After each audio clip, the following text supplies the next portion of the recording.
Neville Goddard, The Power of Awareness, presented by Wisdom Untold. Chapter 1, I Am. All things, when they're admitted, are made manifest by the light. For everything that is made manifest is light. The light is consciousness. Consciousness is one, manifesting in legions of forms or levels of consciousness. There is no one that is not all that is, for consciousness, though expressed in an infinite series of levels, is not division. There is no real separation or gap in consciousness. I am cast, not be divided. I may conceive myself to be a rich man, a poor man, a beggar man, or a thief, but the center of my being remains the same regardless of the concept I hold of myself. At the center of manifestation, there is only one. I am manifested in legions of forms or concepts of itself, and I am that I am. I am is the self-definition of the absolute, the foundation on which everything rests. I am is the first cause substance. I am is the self-definition of God. I am has sent me unto you.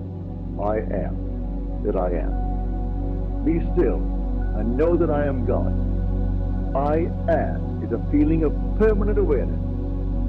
The very center of consciousness is the feeling of I am. I may forget who I am, where I am, what I am, but I cannot forget that I am. The awareness of being remains regardless of the degree of forgetfulness of who, where, and what I am. I am is that which amidst unnumbered forms is ever the same.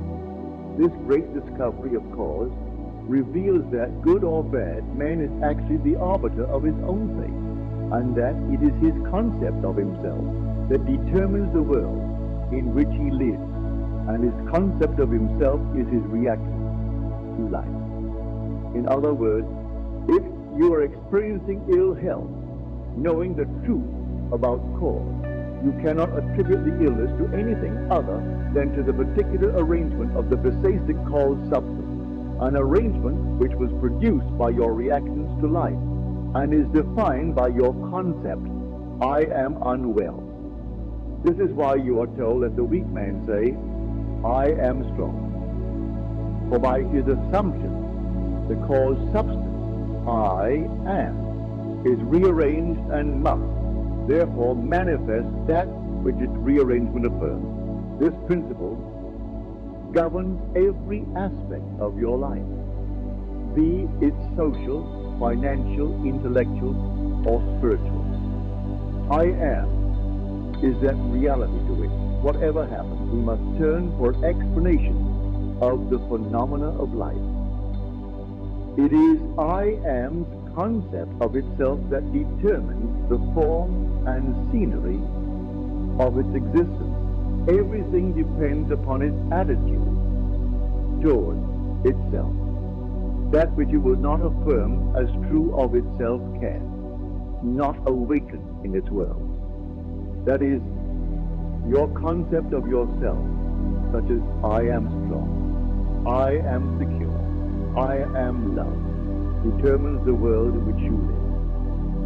In other words, when you say, I am a man, I am a father, I am an American, you are not defining different I am. You are defining different concepts or arrangements of the one called substance, the one I am. Even in the phenomena of nature, if the tree were articulate, it would say, I am a tree, an apple tree, a fruitful tree. When you know that consciousness is the one and only reality, conceiving itself to be something good, bad, or indifferent, and becoming that which it conceived itself to be, you are free from the tyranny of second causes, free from the belief that there are causes outside of your own mind that can affect your life. In the state of consciousness of the individual is found the explanation of the phenomena of life. If man's concept of himself were different, everything in his world would be different. His concept of himself being what it is, everything in his world must be as it is. Thus, it is abundantly clear that there is only one I am, and you are that I am. And while I am is infinite, you, by your concept of yourself, are displaying only a limited aspect of the infinite I am. Build thee more stately mansions, O my soul, as the swift seasons roll. Leave thy low vaulted past. Let each new temple, nobler than the last, shut thee from heaven with a dome more vast, till thou at length art free, leaving thine outgrown shell by life's unresting sea. Chapter 2. Consciousness. It is only by a change of consciousness, by actually changing your concept of yourself, that you can build more stately mansions, the manifestations of higher and higher concepts. By manifesting is meant experiencing the results of these concepts in your world. It is of vital importance to understand clearly just what consciousness is. The reason lies in the fact that consciousness is the one and only reality. It is the first and only cause substance of the phenomena of life.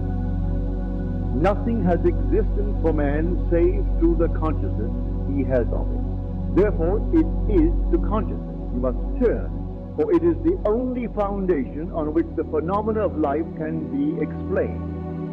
If we accept the idea of a first cause, it would follow that the evolution of that cause could never result in anything foreign to itself. That is, if the first cause, substance, is light, all its evolution, fruit, and manifestation would remain light. The first cause, substance, being consciousness, all its evolution, fruit, and phenomena must remain consciousness. All that could be observed would be a higher or lower form or variation of the same thing. In other words, if your consciousness is the only reality, it must also be the only substance. Consequently, what appears to you circumstances, conditions, and even material objects are really only the products of your own consciousness. Nature, then, as a thing or a complex of things external to your mind, must be rejected. You and your environment cannot be regarded as existing separately. You and your world are one. Therefore, you must turn from the objective appearance of things to the subjective center of things, your consciousness. If you truly desire to know the cause of the phenomena of life and how to use this knowledge to realize your fondest dreams, in the midst of the apparent contradictions, antagonisms, and contrasts of your life, there is only one principle at work, only your consciousness operating. Difference does not consist in variety of substance, but in variety of arrangement of the same cause substance, your consciousness. The world moves with motiveless necessity. By this is meant that it has no motive of its own, but is under the necessity of manifesting your concept, the arrangement of your mind, and your mind is always arranged in the image of all you believe and consent to as true. The rich man, poor man, beggar man, or thief are not different minds, but different arrangements of the same mind, in the same sense that a piece of steel, when magnetized, differs, not in substance from its demagnetized state, but in the arrangement and order of its molecules. A single electron revolving in a specified orbit constitutes the unit of magnetism. When a piece of steel or anything else is demagnetized, the revolving electrons have not stopped. Therefore, the magnetism has not gone out of existence. There is only a rearrangement of the particles so that they produce no outside or perceptible effect.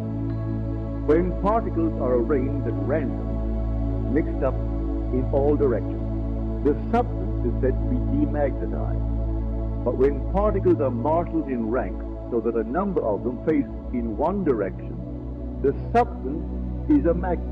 Magnetism is not generated. It is displayed. Health, wealth, beauty, and genius are not created. They are only manifested by the arrangement of your mind. That is, by your concept of yourself. And your concept of yourself is all that you accept and constitute as true. What you consent to can only be discovered by an uncritical observation of your reactions to life. Your reactions reveal where you live psychologically. And where you live psychologically determines how you live here in the outer visible world. The importance of this in your daily life should be immediately apparent. The basic nature of the primal cause is consciousness. Therefore, the ultimate substance of all things is consciousness. Chapter 3, Power of Assumption. Man's chief delusion is his conviction that there are causes other than his own state of consciousness. All that befalls a man, all that is done by him, all that comes from him, happens as a result of his state of consciousness. A man's consciousness is all that he thinks and desires and loves, all that he believes is true and consents to. That is why a change of consciousness is necessary before you can change your outer world. Rain falls as a result of a change in the temperature in the higher regions of the atmosphere. So, in like manner, a change of circumstance happens as a result of a change in your state of consciousness.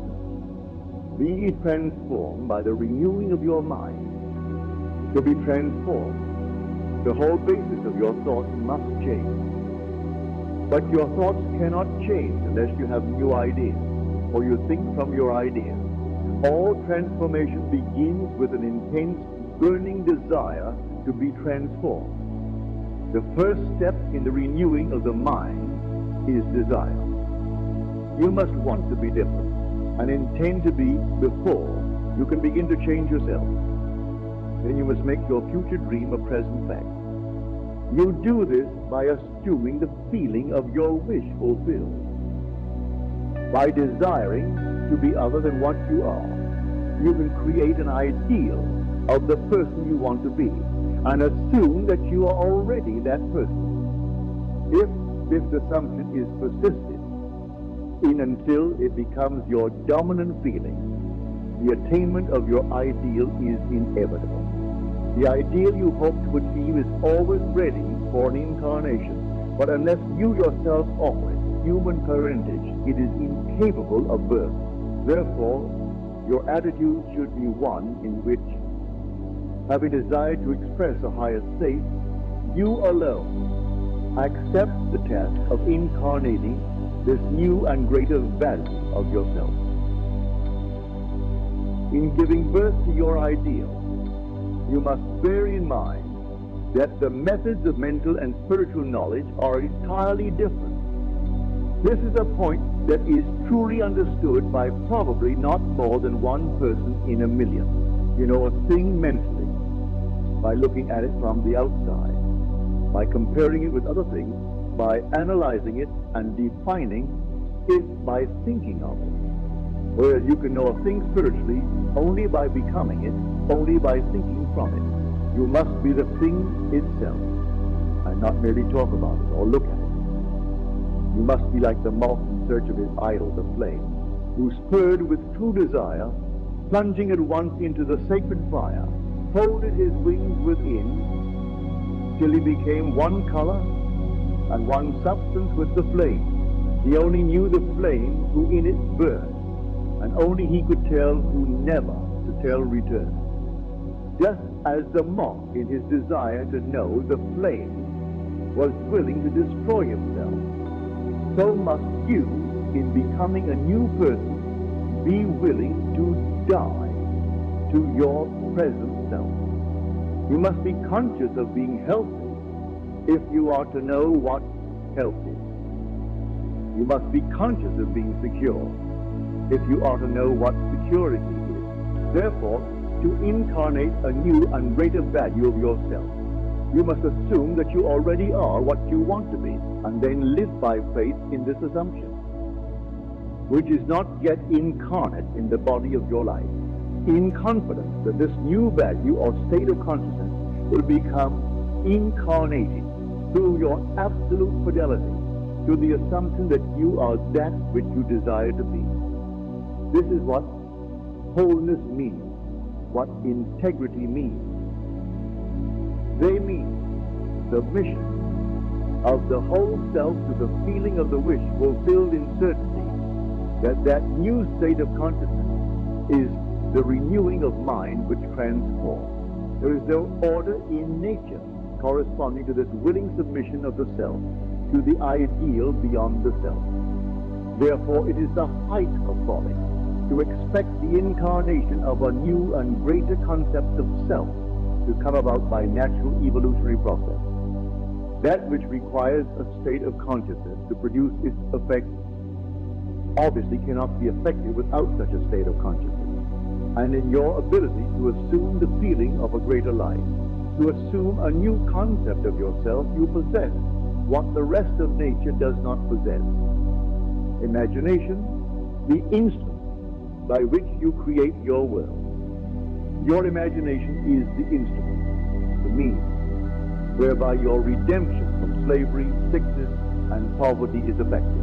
If you refuse to assume the responsibility of the incarnation of a new and higher concept of yourself, then you reject the means, the only means whereby your redemption, that is, the attainment of your ideal, can be effected.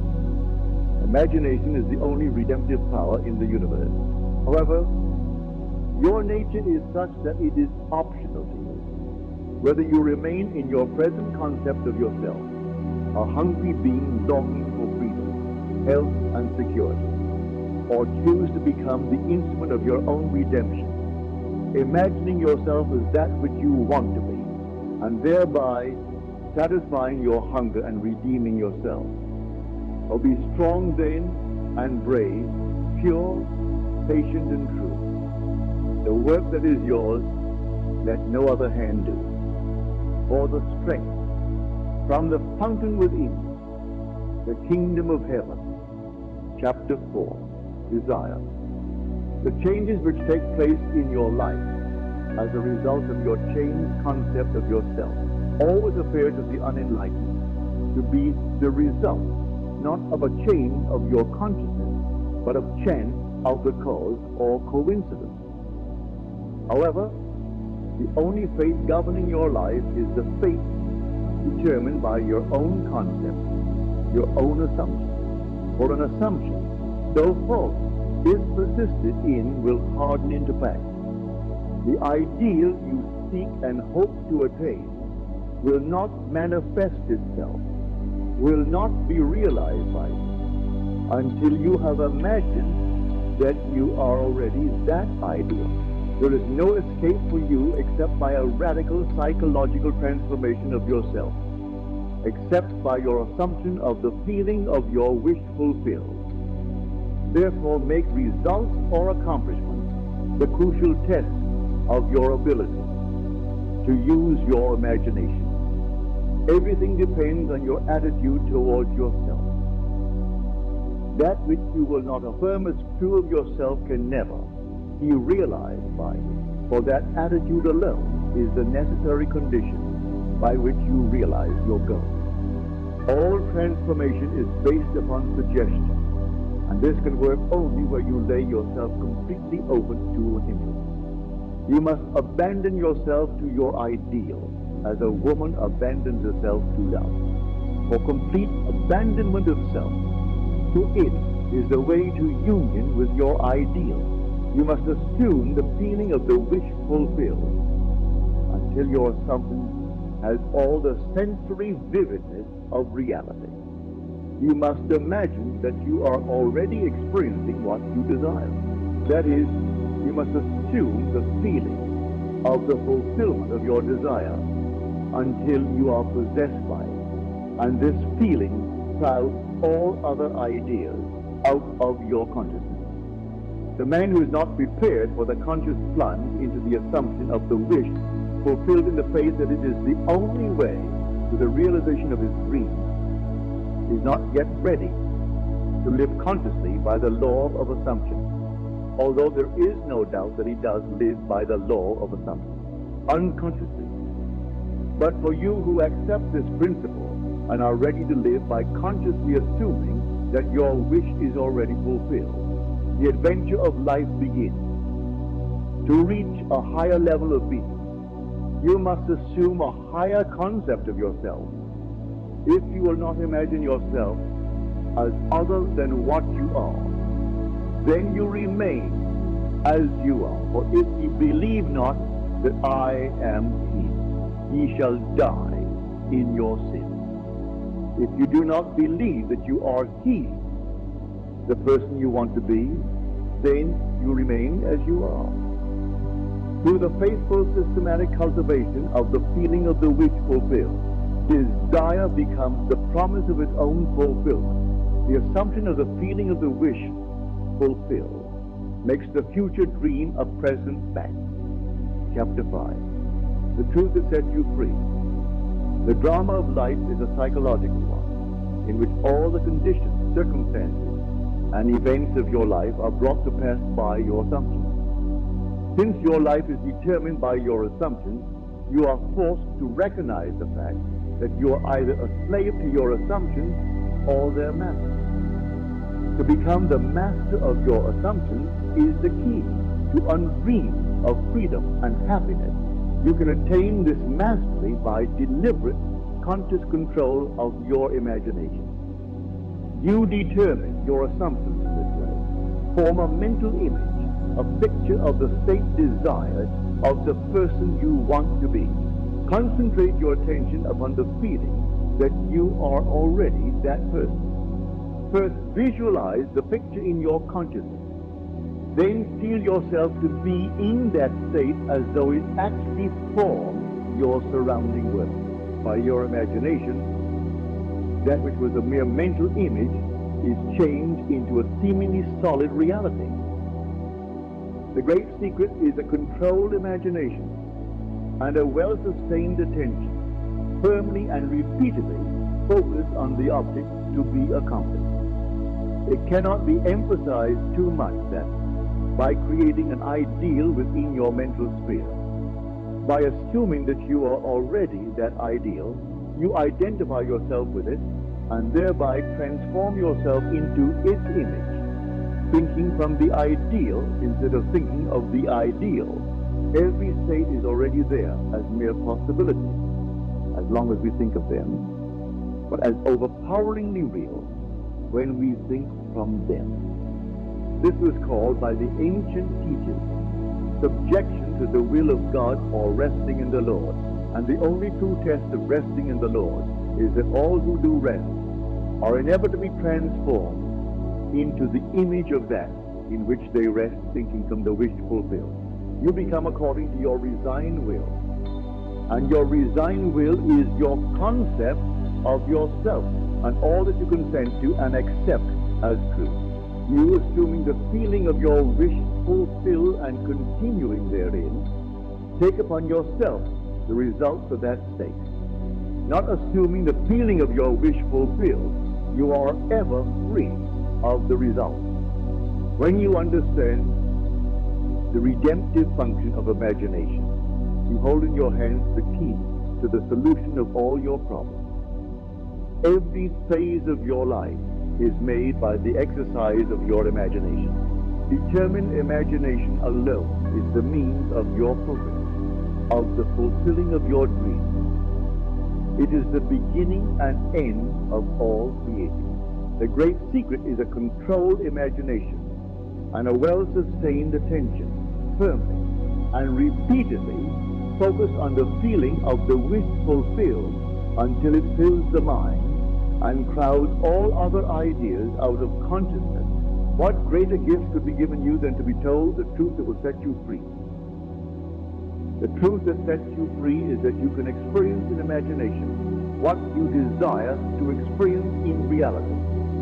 And by maintaining this experience in imagination, your desire will become an actuality. You are limited only by your uncontrolled imagination and lack of attention to the feeling of your wish fulfilled. When the imagination is not controlled and the attention not steady on the feeling of the wish fulfilled, then no amount of prayer or piety or invocation will produce the desired effect.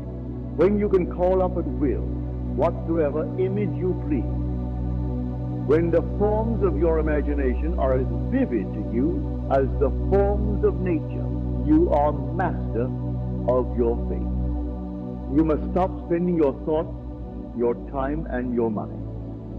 Everything in life must be an investment. Visions of beauty and splendor forms a long lost race, sounds and faces and voices, from the fourth dimension of space and on through the universe boundless. Our thoughts go lightning sharp. Some call it imagination, and others call it God. Chapter 6, Attention. A double-minded man is unstable in all his ways. Attention is forceful in proportion to the narrowness of its focus. That is, when it is obsessed with a single idea or sensation. It is steadied and powerfully focused only by such an adjustment of the mind as permits you to see one thing only, for you steady the attention and increase its power by confining it. The desire which realizes itself is always a desire upon which attention is exclusively concentrated. For an idea is endowed with power only in proportion to the degree of attention fixed on it. Concentrated observation is the attentive attitude directed from some specific end. The attentive attitude involves selection. For when you pay attention, it signifies that you have decided to focus your attention on one object or state rather than on another. Therefore, when you know what you want, you must deliberately focus your attention on the feeling of your wish fulfilled until that feeling fills the mind and crowds all other ideas out of consciousness. The power of attention is the measure of your inner force. Concentrated observation of one thing shuts out other things and causes them to disappear. The great secret of success is to focus the attention on the feeling of the wish fulfilled without permitting any distraction. All progress depends upon an increase of attention. The ideas which impel you to action are those which dominate the consciousness, those which possess the attention. The idea which excludes all others from the field of attention discharges inaction. There's one thing I do, forgetting those things that are behind. I press toward the mark. This means you. This one thing you can do, forgetting those things that are behind. You can press toward the mark of filling your mind with the feeling of the wish fulfilled. To the unenlightened man, this will seem to be all fantasy. Yet all progress comes from those who do not take the accepted view, nor accept the world as it is. As was stated heretofore, if you can imagine what you please, and if the forms of your thought are as vivid as the forms of nature, you are by virtue of the power of your imagination master of your fate. Your imagination is you yourself, and the world your imagination sees it is the real world. When you set out to master the movements of attention which must be done, if you would successfully alter the course of observed events, it is then you realize how little control you exercise over your imagination and how much it is dominated by sensory impressions and by a drifting on the tides of idle moods. To aid in mastering the control of your attention, practice this exercise. Night after night, just before you drift off to sleep, strive to hold your attention on the activities of the day in reverse order Focus your attention on the last thing you did. That is, getting into bed, and then move it backward in time over the event until you reach the first event of the day, getting out of bed. This is no easy exercise, but just as specific exercises greatly help in developing specific muscles, this will greatly help in developing the muscle of your attention. Your attention must be developed, controlled, and concentrated in order to change your concept of yourself successfully and thereby change your future. Imagination is able to do anything, but only according to the internal direction of your attention. If you persist night after night, sooner or later you will awaken in yourself a center of power and become conscious of your greater self. The real you. Attention is developed by repeated exercise or habit. Through habit, an action becomes easier, and so in course of time gives rise to a facility or faculty, which can then be put to higher usage. When you attain control of the internal direction of your attention, you will no longer stand in shallow water, but will launch out into the deep of life. You will walk in the assumption of the wish fulfilled, as on a foundation more solid even than earth. Chapter 7, Attitude. Experiments recently conducted by Merle Lawrence and Albert Ames in the latter's psychology laboratory at Hanover prove that what you see when you look at something depends not so much on what is there as on the assumption you make when you look. Since what we believe to be the real physical world is actually only an assumptive world, it is not surprising that these experiments prove that what appears to be solid reality is actually the result of expectations or assumptions. Your assumptions determine not only what you see, but also what you do, for they govern all your conscious and subconscious movements towards the fulfillment of themselves. Over a century ago, this truth was stated by Emerson as follows: as the world was plastic and fluid in the hands of God, so it is ever to so much of its attributes as we bring to it. To ignorance and seeing, it is flint. They adapt themselves to it as they may, but in proportion as a man has anything in him divine, the firmament flows before him and takes his signet and form. Your assumption is the hand of God, molding the firmament into the image of that which you assume. The assumption of the wish fulfilled is the high tide which lifts you easily off the bar of the senses, where you have so long lain stranded. It lifts the mind into prophecy, in the full right sense of the word. And if you have that controlled imagination and absorbed attention which it is possible to attain, you may be sure that all your assumption implies will come to pass. When William Blake wrote, "What seems to be is those to whom it seems to be," he was only repeating the eternal truth. There is nothing unclean of itself, but to him that esteemeth anything to be unclean, to him it is unclean, because there is nothing unclean of itself or clean of itself. You should assume the best and think only of that which is lovely and of good report. It is not superior insight, but ignorance of this law of assumption. If you read into the greatness of men some littleness with which you may be familiar, or into some situation or circumstance an unfavorable conviction, your particular relationship to another influences your assumption with respect to that other and makes you see in him that which you do see. If you can change your opinion of another, then what you now believe of him cannot be absolutely true, but is only relatively true. The following is an actual case history illustrating how the law of assumption works. One day, a costume designer described to me her difficulties in working with a prominent theatrical producer. She was convinced that he unjustly criticized and rejected her best work, and that often he was deliberately rude and unfair to her.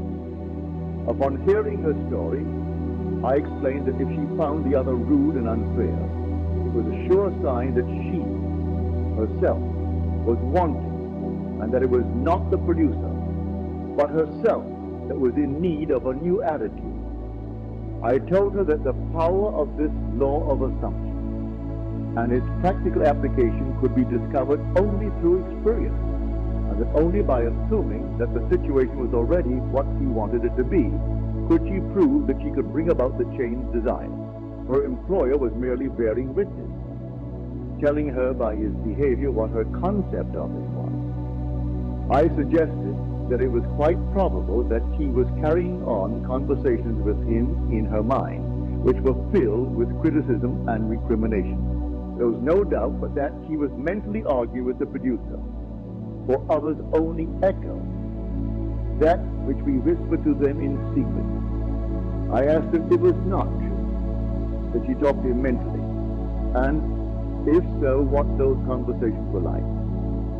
She confessed that every morning on her way to the theater, she told him just what she thought of him, in a way she would never have dared address him in person. The intensity and force of her mental argument with him automatically established his behavior towards her. He began to realize that all of us carry on mental conversations, but unfortunately, on most occasions these conversations are argumentative, that we have only to observe the passerby on the street to prove this assertion. That so many people are mentally engrossed in conversation, and few appear to be happy about it, but the very intensity of their feeling must lead them quickly to the unpleasant incident they themselves have mentally created and therefore must now encounter.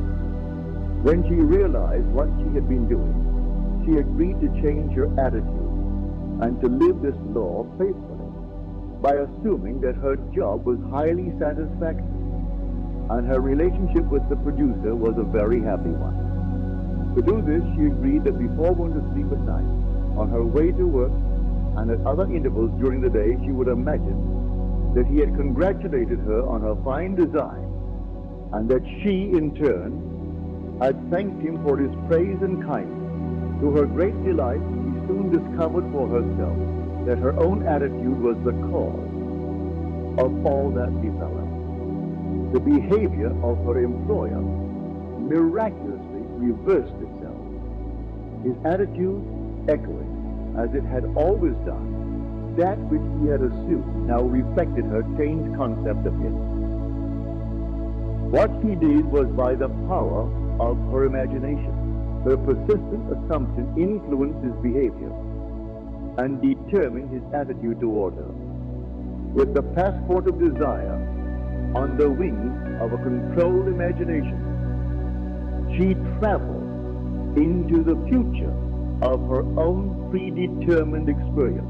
Thus, we see it is not fact, but that which we create in our imagination, which shapes our lives for most of the conflicts of the day, are due to the want of a little imagination to cast the beam out of our own eye. It is the exact and literal-minded who live in a fictitious world, as this designer, by her controlled imagination, started a subtle change in her employer's mind. So can we, by the control of our own imagination and wisely directed feeling, solve our problems. By the intensity of her imagination and feeling, the designer casts a kind of enchantment on her producer's mind and caused him to think that his generous praise originated with it.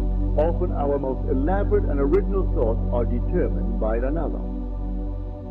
We should never be certain that it was not some woman treading in the winepress who began that subtle change in men's minds, or that the passion did not begin in the mind of some shepherd boy, lighting up his eyes for a moment before it ran upon its way.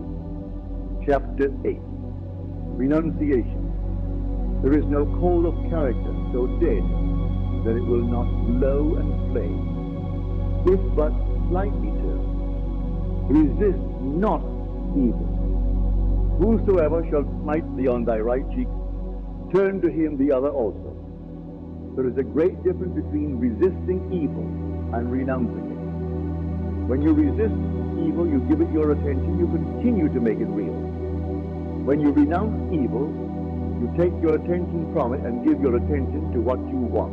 Now is the time to control your imagination and give beauty for ashes, joy for mourning, praise for the spirit of heaviness, that they might be called trees of righteousness, the planting of the Lord, that he might be glorified.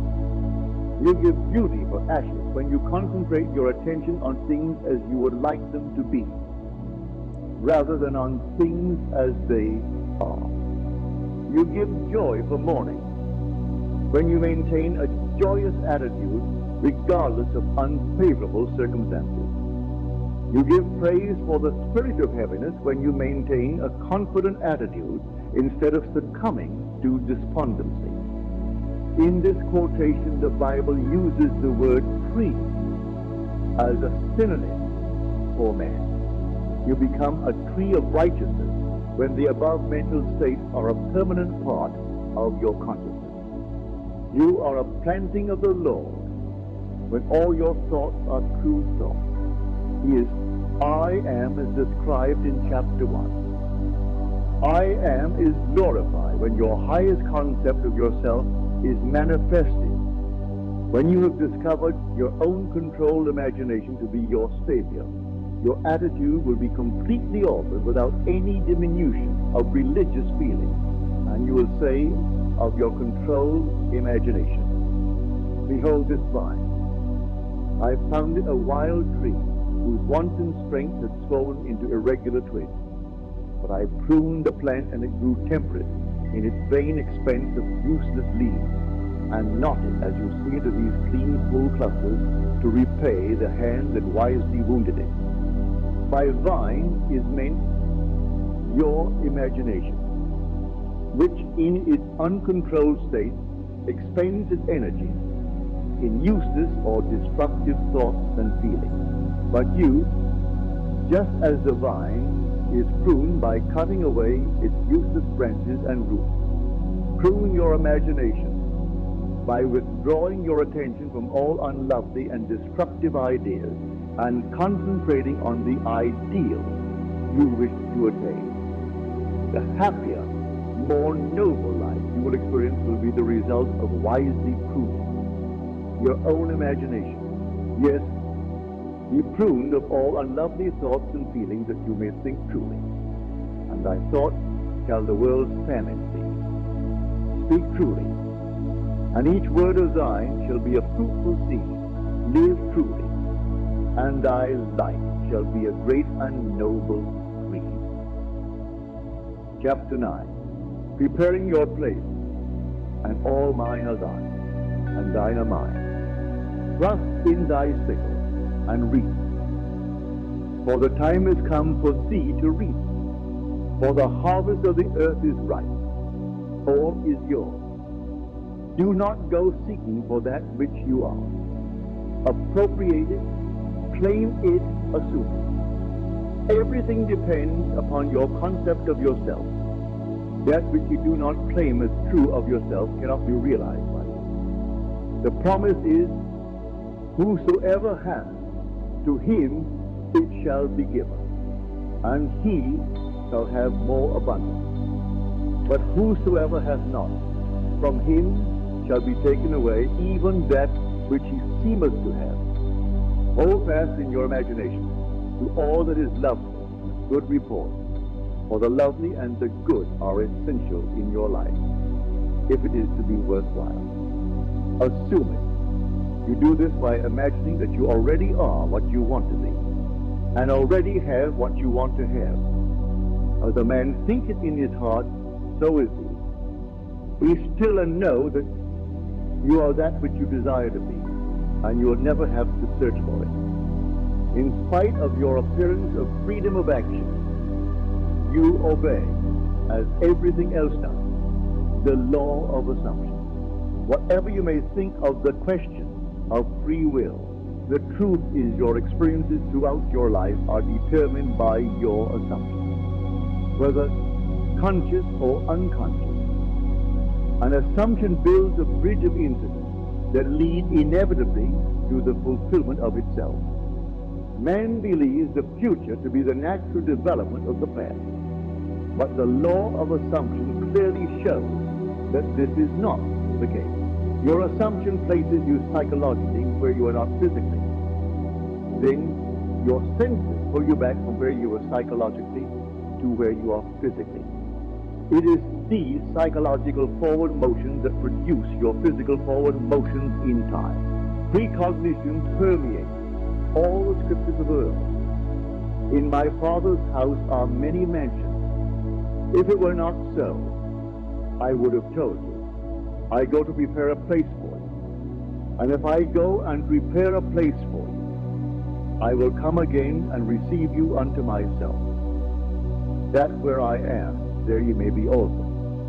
And now I have told you before it came to pass, that when it is come to pass, ye might believe. The I in this quotation is your imagination, which goes into the future, into one of the many mansions.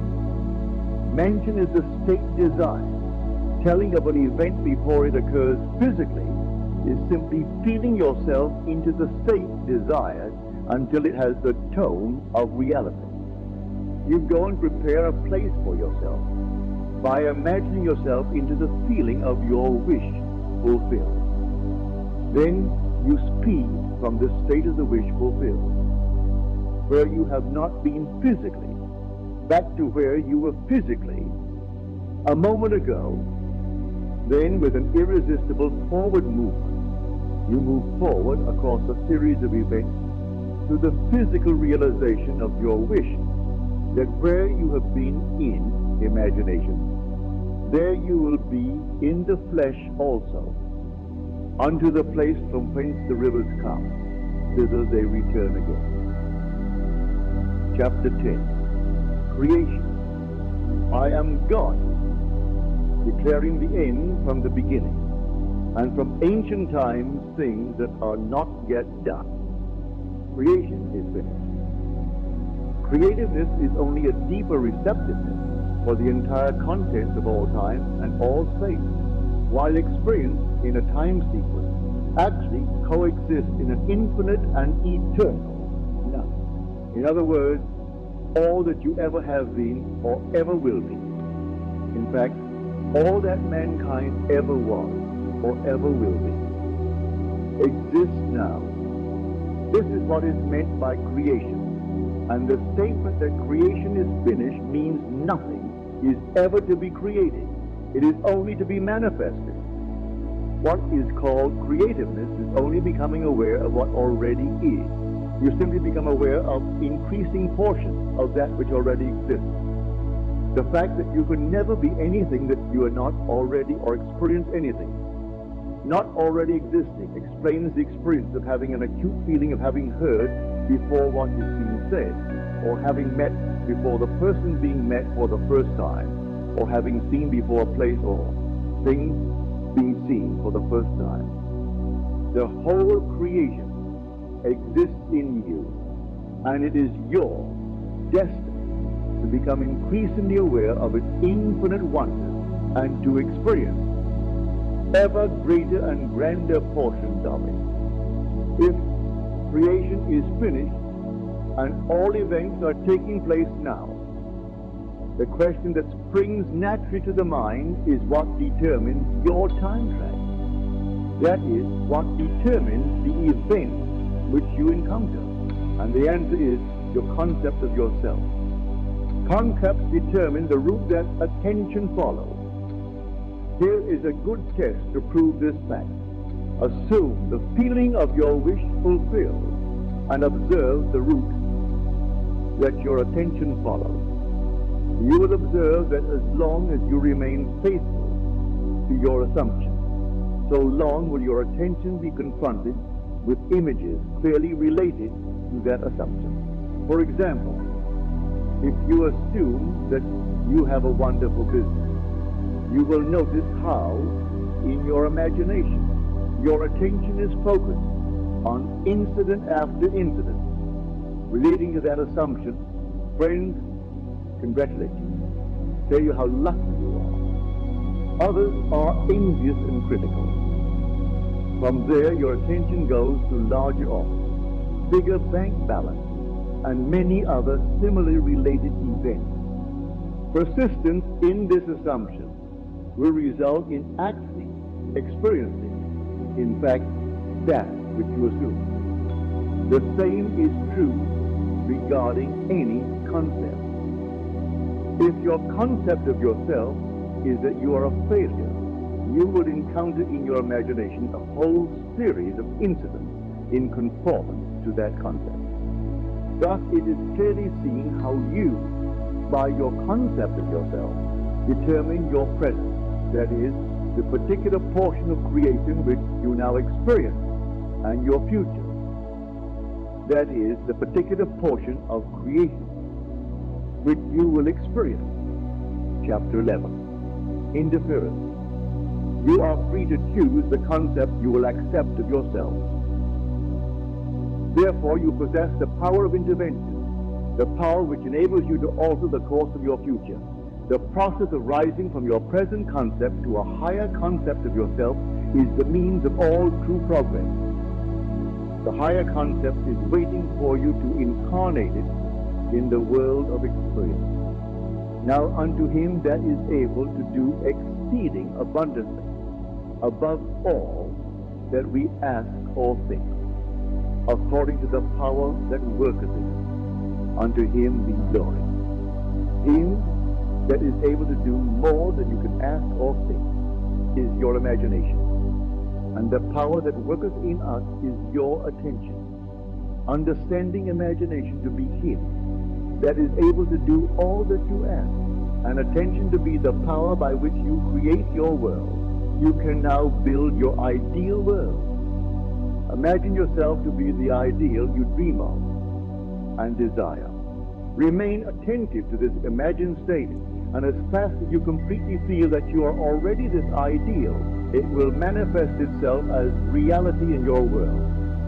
He is in the world, and the world was made by him, and the world knew him not. The mystery hid from the ages. Christ in you, the hope of glory. The he in the first of these quotations is your imagination. As previously explained, there is only one substance.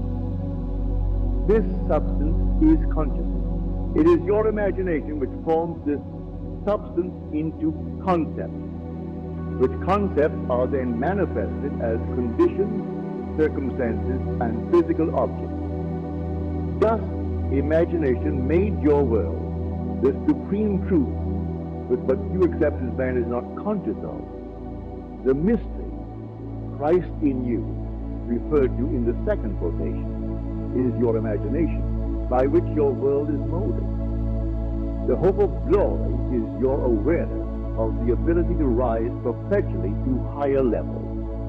Christ is not to be found in history, nor in external form. You'll find Christ only when you become aware of the fact that your imagination is the only redemptive power. When this is discovered, the towers of dogma will have heard the trumpets of truth, and, like the walls of Jericho, crumble to dust. Chapter 12. Subjective control. Your imagination is able to do all that you ask in proportion to the degree of your attention. All progress, all fulfillment of desire depends upon the control and concentration of your attention. Attention may be either attracted from without or directed from within. Attention is attracted from without. When you are consciously occupied with external impressions of the immediate present, the very lines of this page are attracting your attention from without. Your attention is directed from within when you deliberately choose what you will be preoccupied with mentally. It is obvious that in the objective world, your attention is not only attracted by, but is constantly directed to external impressions. But your control in the subjective state is almost non-existent. For in this state, attention is usually the servant and not the master, the passenger and not the navigator of your world. There is an enormous difference between attention directed objectively and attention directed subjectively, and the capacity to change your future depends on the latter. When you are able to control the movement of your attention in the subjective world, you can modify or alter your life as you please.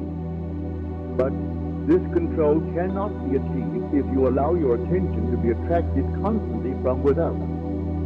Each day, set yourself the task of deliberately withdrawing your attention from the objective world and of focusing it subjectively.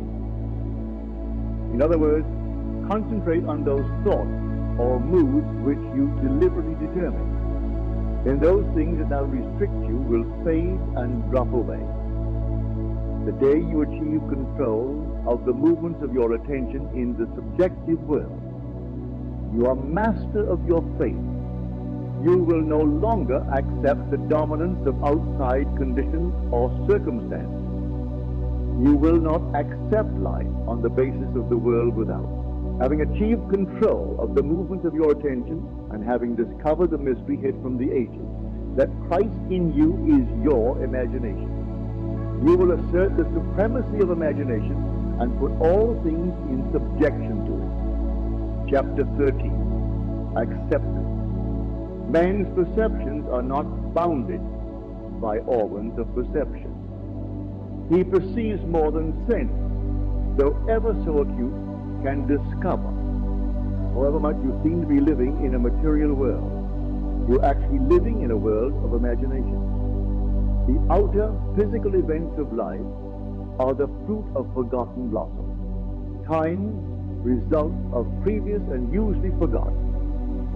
10 states of consciousness. There are the ends running true to oft-times forgotten imaginative origins. Whenever you become completely absorbed in an emotional state, you are at that moment assuming the feeling of the state fulfilled. If persisted in whatsoever you are intensely emotional about, you will experience in your world. These periods of absorption, of concentrated attention, are the beginning of the things you harvest. It is in such moments that you are exercising your creative power, the only creative power there is. At the end of these periods or moments of absorption, you speed from these imaginative states where you have not been physically to where you were physically an instant ago. In these periods, the imagined state is so real that when you return to the objective world and find that it is not the same as the imagined state, it is an actual shock. You have seen something in imagination with such vividness that you now wonder whether the evidence of your senses can now be believed. And like Keats, you ask, was it a vision or a waking dream? Where is that music? Do I wake or sleep? This shock reverses your time then. By this is meant that instead of your experience resulting from your past, it now becomes the result of being in imagination, where you have not yet been physically. In effect, this moves you across a bridge of incidents to the physical realization of your imagined state. The man who at will can assume whatever state he pleases has found the keys to the kingdom of heaven. The keys are desire, imagination, and a steadily focused attention on the feeling of the wish fulfilled. To such a man, any undesirable objective fact is no longer a reality, and the ardent wish no longer a dream. Prove me now herewith, saith the Lord of hosts, if I will not open you the windows of heaven and pour you out a blessing, that there shall not be room enough to receive it. The windows of heaven may not be opened, and the treasures seized by a strong will, but they open of themselves and present their treasures as a free gift, a gift that comes when absorption reaches such a degree that it results in a feeling of complete acceptance. The passage from your present state to the feeling of your wish fulfilled is not across a gap. There is continuity between the so-called real and unreal. To cross from one state to the other, you simply extend your feelers, trust your touch, and enter fully into the spirit of what you are doing. Not by might nor by power, but by my spirit, says the Lord of hosts. Assume the spirit, the feeling of the wish fulfilled, and you will have opened the windows to receive the blessing. To assume a state is to get into the spirit of it. Your triumph will be a surprise only to those who did not know your hidden passing from the state of longing to the assumption of the wish fulfilled. The Lord of hosts will not respond to your wish until you have assumed the feeling of already being what you want to be. For acceptance is the channel of his action. Acceptance is the Lord of hosts in action. Chapter 14. The effortless way. The principle of least action governs everything in physics, from the path of a planet to the path of a pulse of light. Least action is the minimum of energy multiplied by the minimum of time. Therefore, in moving from your present state to the state desire, you must use the minimum of energy and take the shortest possible time. Your journey from one state of consciousness to another is a psychological one. So, to make the journey, you must employ the psychological equivalent of least action, and the psychological equivalent is mere assumption. The day you fully realize the power of assumption, you discover that it works in complete conformity with this principle. It works by means of attention minus effort. Thus, with least action through an assumption, you hurry without haste and reach your goal without effort. Because creation is finished. What you desire already exists. It is excluded from view because you can see only the content of your own consciousness. It is the function of an assumption to call back the excluded view and restore full vision. It is not the world, but your assumption that change. An assumption brings the invisible into sight. It is nothing more nor less than seen with the eye of God. That is imagination. For the Lord seeth not as a man seeth. For man looketh on the outward appearance, but the Lord looketh on the heart. The heart is the primary organ of sense, hence the first cause of experience. When you look on the heart, you are looking at your assumptions. Assumptions determine your experience. What your assumption with all diligence, for out of it are the issues of life. Assumptions have the power of objective realization. Every event in the visible world is the result of an assumption or idea in the unseen world. The present moment is all important, for it is only in the present moment that our assumptions can be controlled. The future must become the present in your mind if you would wisely operate the law of assumption. The future becomes the present when you imagine that you already are what you will be when your assumption is fulfilled. Be still, least action, and know that you are that which you desire to be. The end of longing should be being. Translate your dream into being. Perpetual construction of future states without the consciousness of already being them, that is, picturing your desire without actually assuming the feeling of the wish fulfilled, is the fallacy and mirage of mankind. It is simply futile daydreaming. Chapter 15. The crown of mystery. The assumption of the wish fulfilled is the ship that carries you over the unknown sea to the fulfillment of your dream. The assumption is everything. Realization is subconscious and effortless. Assume a virtue if you have it not. Act on the assumption that you already possess that which you sought. Blessed is she that believes, for there shall be a performance of those things which were told her from the Lord. As the Immaculate Conception is the foundation of the Christian mystery, so the assumptions of is their crown.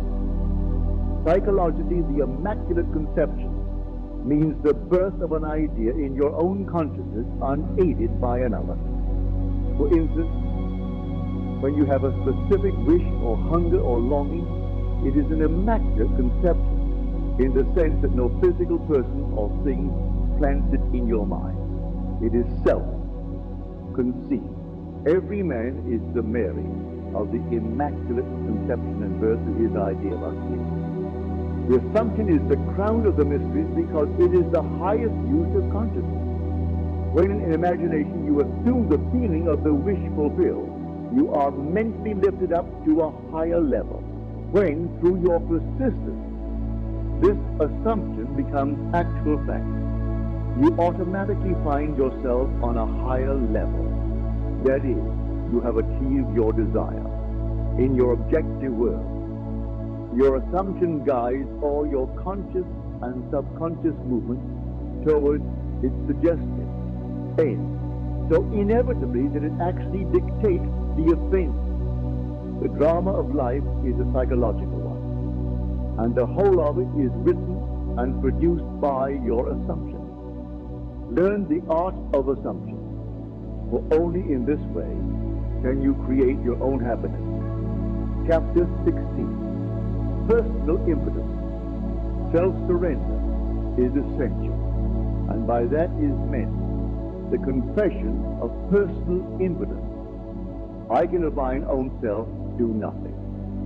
Since creation is finished, it is impossible to force anything into being. The example of magnetism previously given is a good illustration. You cannot make magnetism. It can only be displayed. You cannot make the law of magnetism. If you want to build a magnet, you can do so only by conforming to the law of magnetism. In other words, you surrender yourself or yield to the law. In like manner, when you use the faculty of assumption, you are conforming to a law just as real as the law governing magnetism. You can neither create nor change the law of assumption. It is in this respect that you are impotent. You can only yield or conform. And since all of your experiences are the result of your assumptions, consciously or unconsciously, the value of consciously using the power of assumption surely must be obvious. Willingly identify yourself with that which you most desire, knowing that it will find expression through you. Yield to the feeling of the wish, fulfill and be consumed as its victim. Then rise as the prophet of the law of assumption. Chapter 17. All things are possible. It is of great significance that the truth of the principles outlined have been proven time and again by the personal experiences of the author. Throughout the past 25 years, he has applied these principles and proved them successful in innumerable instances. He attributes to an unwavering assumption of his wish already being fulfilled every success that he has achieved. He was confident that by these fixed assumptions, his desires were predestined to be fulfilled. Time and again, he assumed the feeling of his wish, fulfilled and continued in his assumptions until that which he desired was completely realized. Live your life in a sublime spirit of confidence and determination. Disregard appearances, conditions, in fact all evidence of your senses that deny the fulfillment of your desire.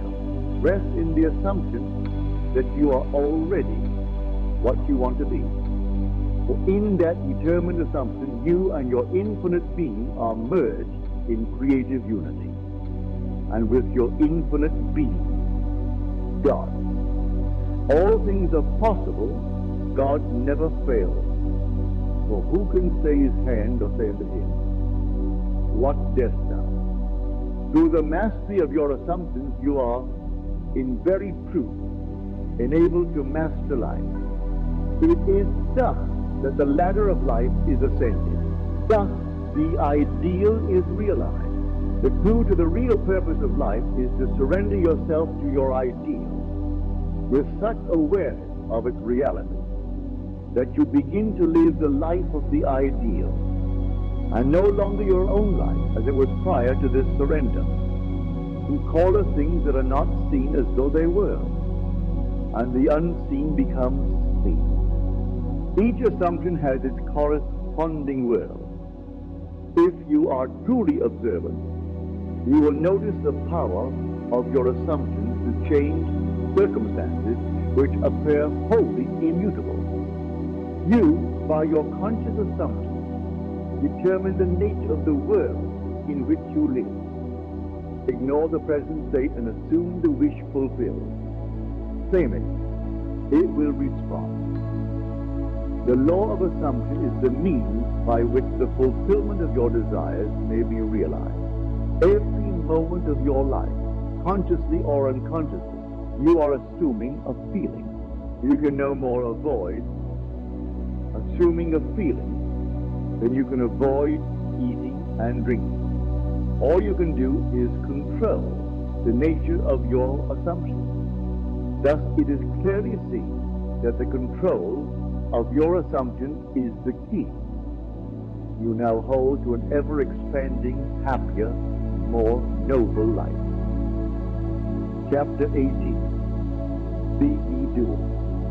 Be ye doers of the word, and not hearers only, deceiving your own selves. For if any a hearer of the word, and not a doer, he is like unto a man beholding his natural face in a glass, and goeth his way, and straightway forgetteth what manner of man he was. But whoso looketh into the perfect law of liberty, and continue therein, he being not a forgetful hearer, but a doer of the word, this man shall be blessed in his deed. The word in this quotation means idea, concept, or desire.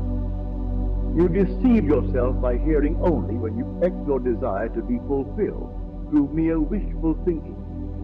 Your desire is what you want to be. And looking at yourself in a glass is seeing yourself in imagination as that person. Forgetting what manner of man you are is failing to persist in your assumption. The perfect law of liberty is the law which makes possible liberation from limitation, that is, the law of assumption. To continue in the perfect law of liberty is to persist in the assumption that your desire is already fulfilled. You are not a forgetful hearer when you keep the feeling of your wish fulfilled constantly alive in your consciousness.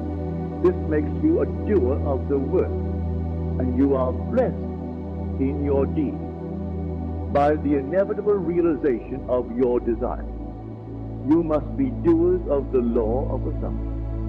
For without application, the most profound understanding will not produce any desired result. Frequent reiteration and repetition of important basic truths runs through these pages. Where the law of assumption is concerned, the law that sets man free, this is a good thing. It should be made clear again and again, even at the risk of repetition. The real truth seeker will welcome this aid in concentrating his attention upon the law which sets him free. The parable of the master's condemnation of the servant who neglected to use the talent given him is clear and unmistakable. Having discovered within yourself the key to the treasure house. You should be like the good servant who by wise use multiplies by many times the talent entrusted to him. The talent entrusted to you is the power to consciously determine your assumptions. The talent not used, like the limb not exercised, withers and finally atrophies. What you must strive after is being. In order to do it is necessary to be. The end of yearning is to be. Your concept of yourself can only be driven out of consciousness by another concept of yourself, by creating an ideal in your mind. You can identify yourself with it until you become one and the same with the ideal, thereby transforming yourself into it. The dynamic prevails over the static, the active over the passive. One who is a doer is magnetic and therefore infinitely more creative than any who merely hear. Be among the doers. Chapter 19. Essentials. The essential points in the successful use of the law of assumption are these. First and above all, yearning, long, intense, burning desire. With all your heart, you must want to be different from what you are. Intense, burning desire, combined with intention to make good, is the mainspring of action, the beginning of all successful ventures. In every great passion which achieves its objective desire is concentrated and intention. You must first desire and then intend to succeed. As the hart panteth after the water brook, so panteth my soul after thee, O God. Blessed are they that hunger and thirst after righteousness, for they shall be filled. Here the soul is interpreted as the sum total of all you believe, think, feel, and accept as true. In other words, your present level of awareness. God, I am, is the power of awareness, the source and fulfillment of all desire understood psychologically. I am an infinite series of levels of awareness, and I am what I am. In accordance with where I am in the series, this quotation describes how your present level of awareness longs to transcend itself. Righteousness is the consciousness of already being what you want to be. Second, cultivate physical immobility, a physical incapacity, not unlike the state described by Keats in his ode to a nightingale. A drowsy numbness pains my senses, as though of hemlock I had drunk. It is a state akin to sleep, but one in which you are still in control of the direction of attention. You must learn to induce this state at will, but experience has taught that it is more easily induced after a substantial meal, or when you wake in the morning feeling very low, you arise. Then you are naturally disposed to enter this state. The value of physical immobility exposes itself in the accumulation of mental force, which absolute stillness brings with it, increases your power of concentration. Be still and know that I am God. In fact, the greater energies of the mind seldom break forth, save when the body is still and the door of the senses closed to the objective world. The third and last thing to do is to experience in your imagination what you would experience in reality had you achieved your goal. You must gain it in imagination first, for imagination is the very door to the reality of that which you seek. But use imagination masterfully, and not as an onlooker thinking of the end, but as a partaker thinking from the end. You imagine that you possess a quality or something you desire which hitherto has not been yours. Surrender yourself completely to this feeling. until your whole being is possessed by it. This state differs from reverie in this respect. It is the result of a controlled imagination and a steady, concentrated attention, whereas reverie is the result of an uncontrolled imagination, usually just a daydream. In the controlled state, a minimum effort suffices to keep your consciousness filled with the feeling of the wish fulfilled.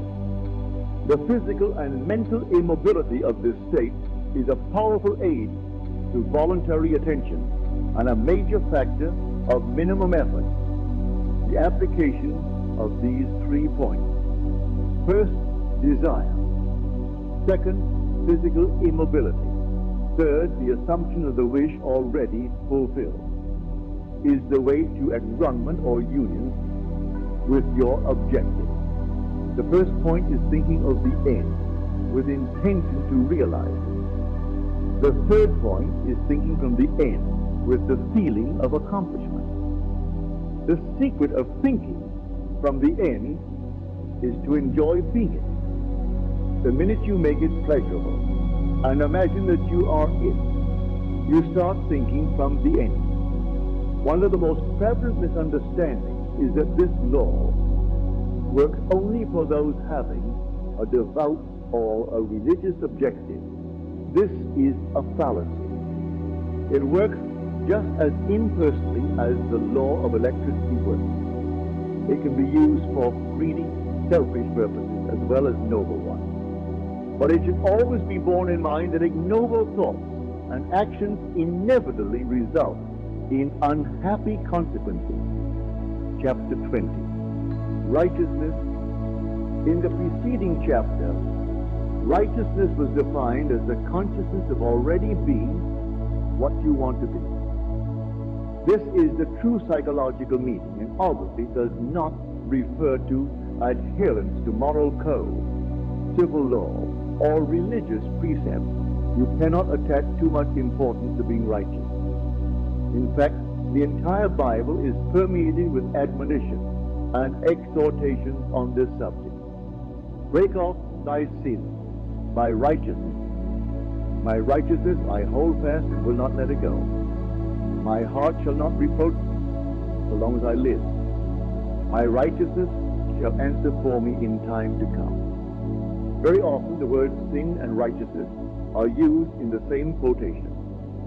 This is the logical contrast of opposites and becomes enormously significant in the light of the psychological meaning of righteousness and the psychological meaning of sin. Sin means to miss the mark, not to attain your desire, not to be the person you want to be, is sinning. Righteousness is the consciousness of already being what you want to be. It is a changeless educative law that effects must follow. Causes only by righteousness can you be saved from sinning. There is a widespread misunderstanding as to what it means to be saved from sin. The following example will suffice to demonstrate this misunderstanding and to establish the truth. A person living in abject poverty may believe that by means of some religious or philosophical activity, he can be saved from sin and his life improved as a result. If, however, he continues to live in the same state of poverty, it is obvious that what he believed was not the truth, and in fact, he was not saved. On the other hand, he can be saved by righteousness. The successful use of the law of assumption would have the inevitable result of an actual change in his life. He would no longer live in poverty. He would no longer miss the mark. He would be saved from sin. Except your righteousness shall exceed the righteousness of the scribes and Pharisees. He shall in no wise enter into the kingdom of heaven. Scribes and Pharisees mean those who are influenced and governed by the outer appearances, the rules and customs of the society in which they live, the vain desire to be thought well of by other men. Unless this state of mind is exceeded, your life will be one of limitation. of failure to attain your desires, of missing the mark, of sin. This righteousness is exceeded by true righteousness, which is always the consciousness of already being that which you want to be. One of the greatest pitfalls in attempting to use the law of assumption is focusing your attention on things, on a new home, a better job, a bigger bank balance. This is not the righteousness without which you die in your sins. Righteousness is not the thing itself. It is the consciousness, the feeling of already being the person you want to be, of already having the thing you desire. Seek ye first the kingdom of God and his righteousness, and all these things shall be added unto you. The kingdom, entire creation of God, your I am, is within you. Righteousness is the awareness that you already possess it all. Chapter 21, Free Will. The question is often asked, what should be done between the assumption of the wish fulfilled and its realization? Nothing. It is a delusion that, other than assuming the feeling of the wish fulfilled, you can do anything to aid the realization of your desire. You think that you can do something, you want to do something, but actually you can do nothing. The illusion of the free will to do is but ignorance of the law of assumption upon which all action is based. Everything happens automatically. All that befalls you, all that is done by you, happens. Your assumptions, conscious or unconscious, direct all thought and action to their fulfillment. To understand the law of assumption, to be convinced of its truth, means getting rid of all the illusions about free will to act. Free will actually means freedom to select any idea you desire, by assuming the idea already to be a fact. It is converted into reality. Beyond that, free will ends, and everything happens in harmony with the concept assumed. I can of mine own self do nothing, because I seek not mine own will, but the will of the Father which has sent me. In this quotation, the Father obviously refers to God. In an earlier chapter, God is defined as I am. Since creation is finished, the Father is never in a position of saying, I will be. In other words, everything exists, and the infinite I am consciousness can speak only in the present tense. Not my will, but thine be done. I will be is a confession that I am not the Father. Will is always I am. Until you realize that you are the Father. There is only one I am. And your infinite self is that I am. Your will is always I will be. In the law of assumption, your consciousness of being is the Father's will.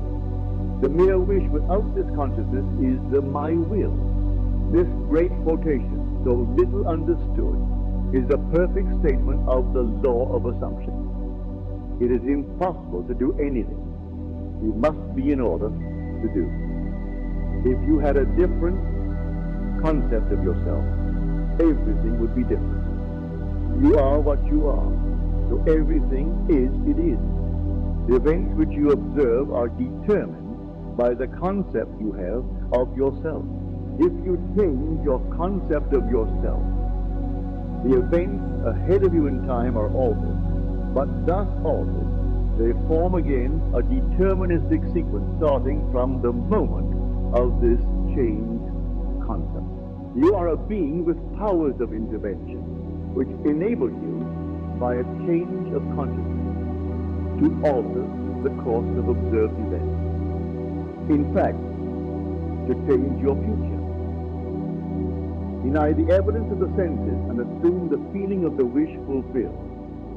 Inasmuch as your assumption is created and forms an atmosphere, your assumption, if it be a noble one, increases your assurance and helps you to reach a higher level of being.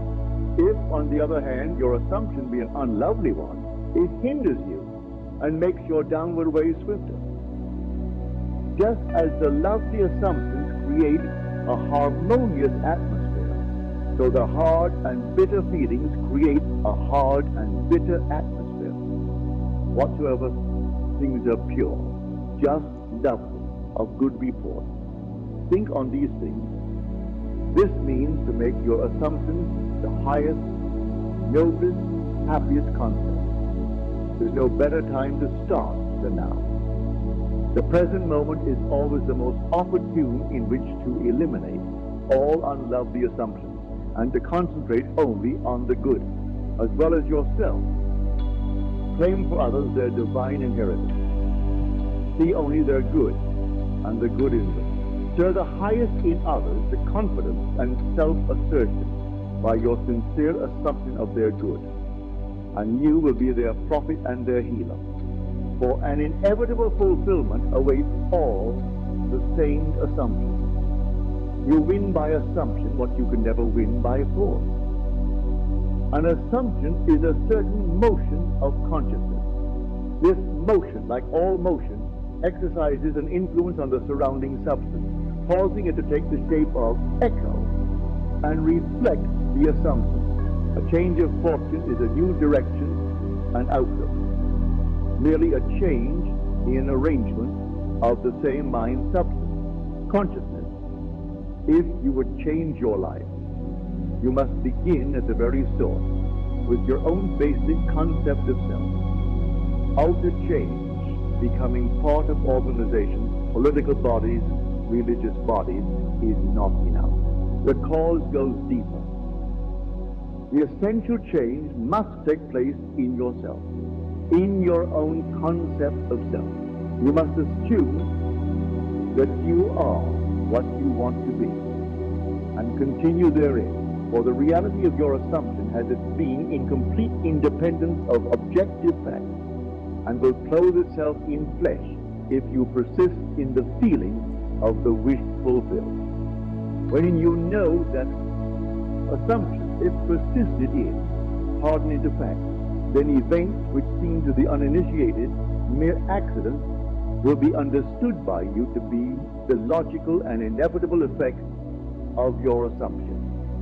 The important thing to bear in mind is that you have infinite free will in choosing your assumptions, but no power to determine conditions and events. You can create nothing, but your assumption determines what portion of creation you will experience. Chapter 22. Persistence. And he said unto them, which of you shall have a friend, and shall go unto him at midnight, and say unto him, Friend, lend me 3 loaves, for a friend of mine in his journey is come to me, and I have nothing to set before him. And he from within shall answer and say, Trouble me not, the door is now shut, and my children are with me in bed.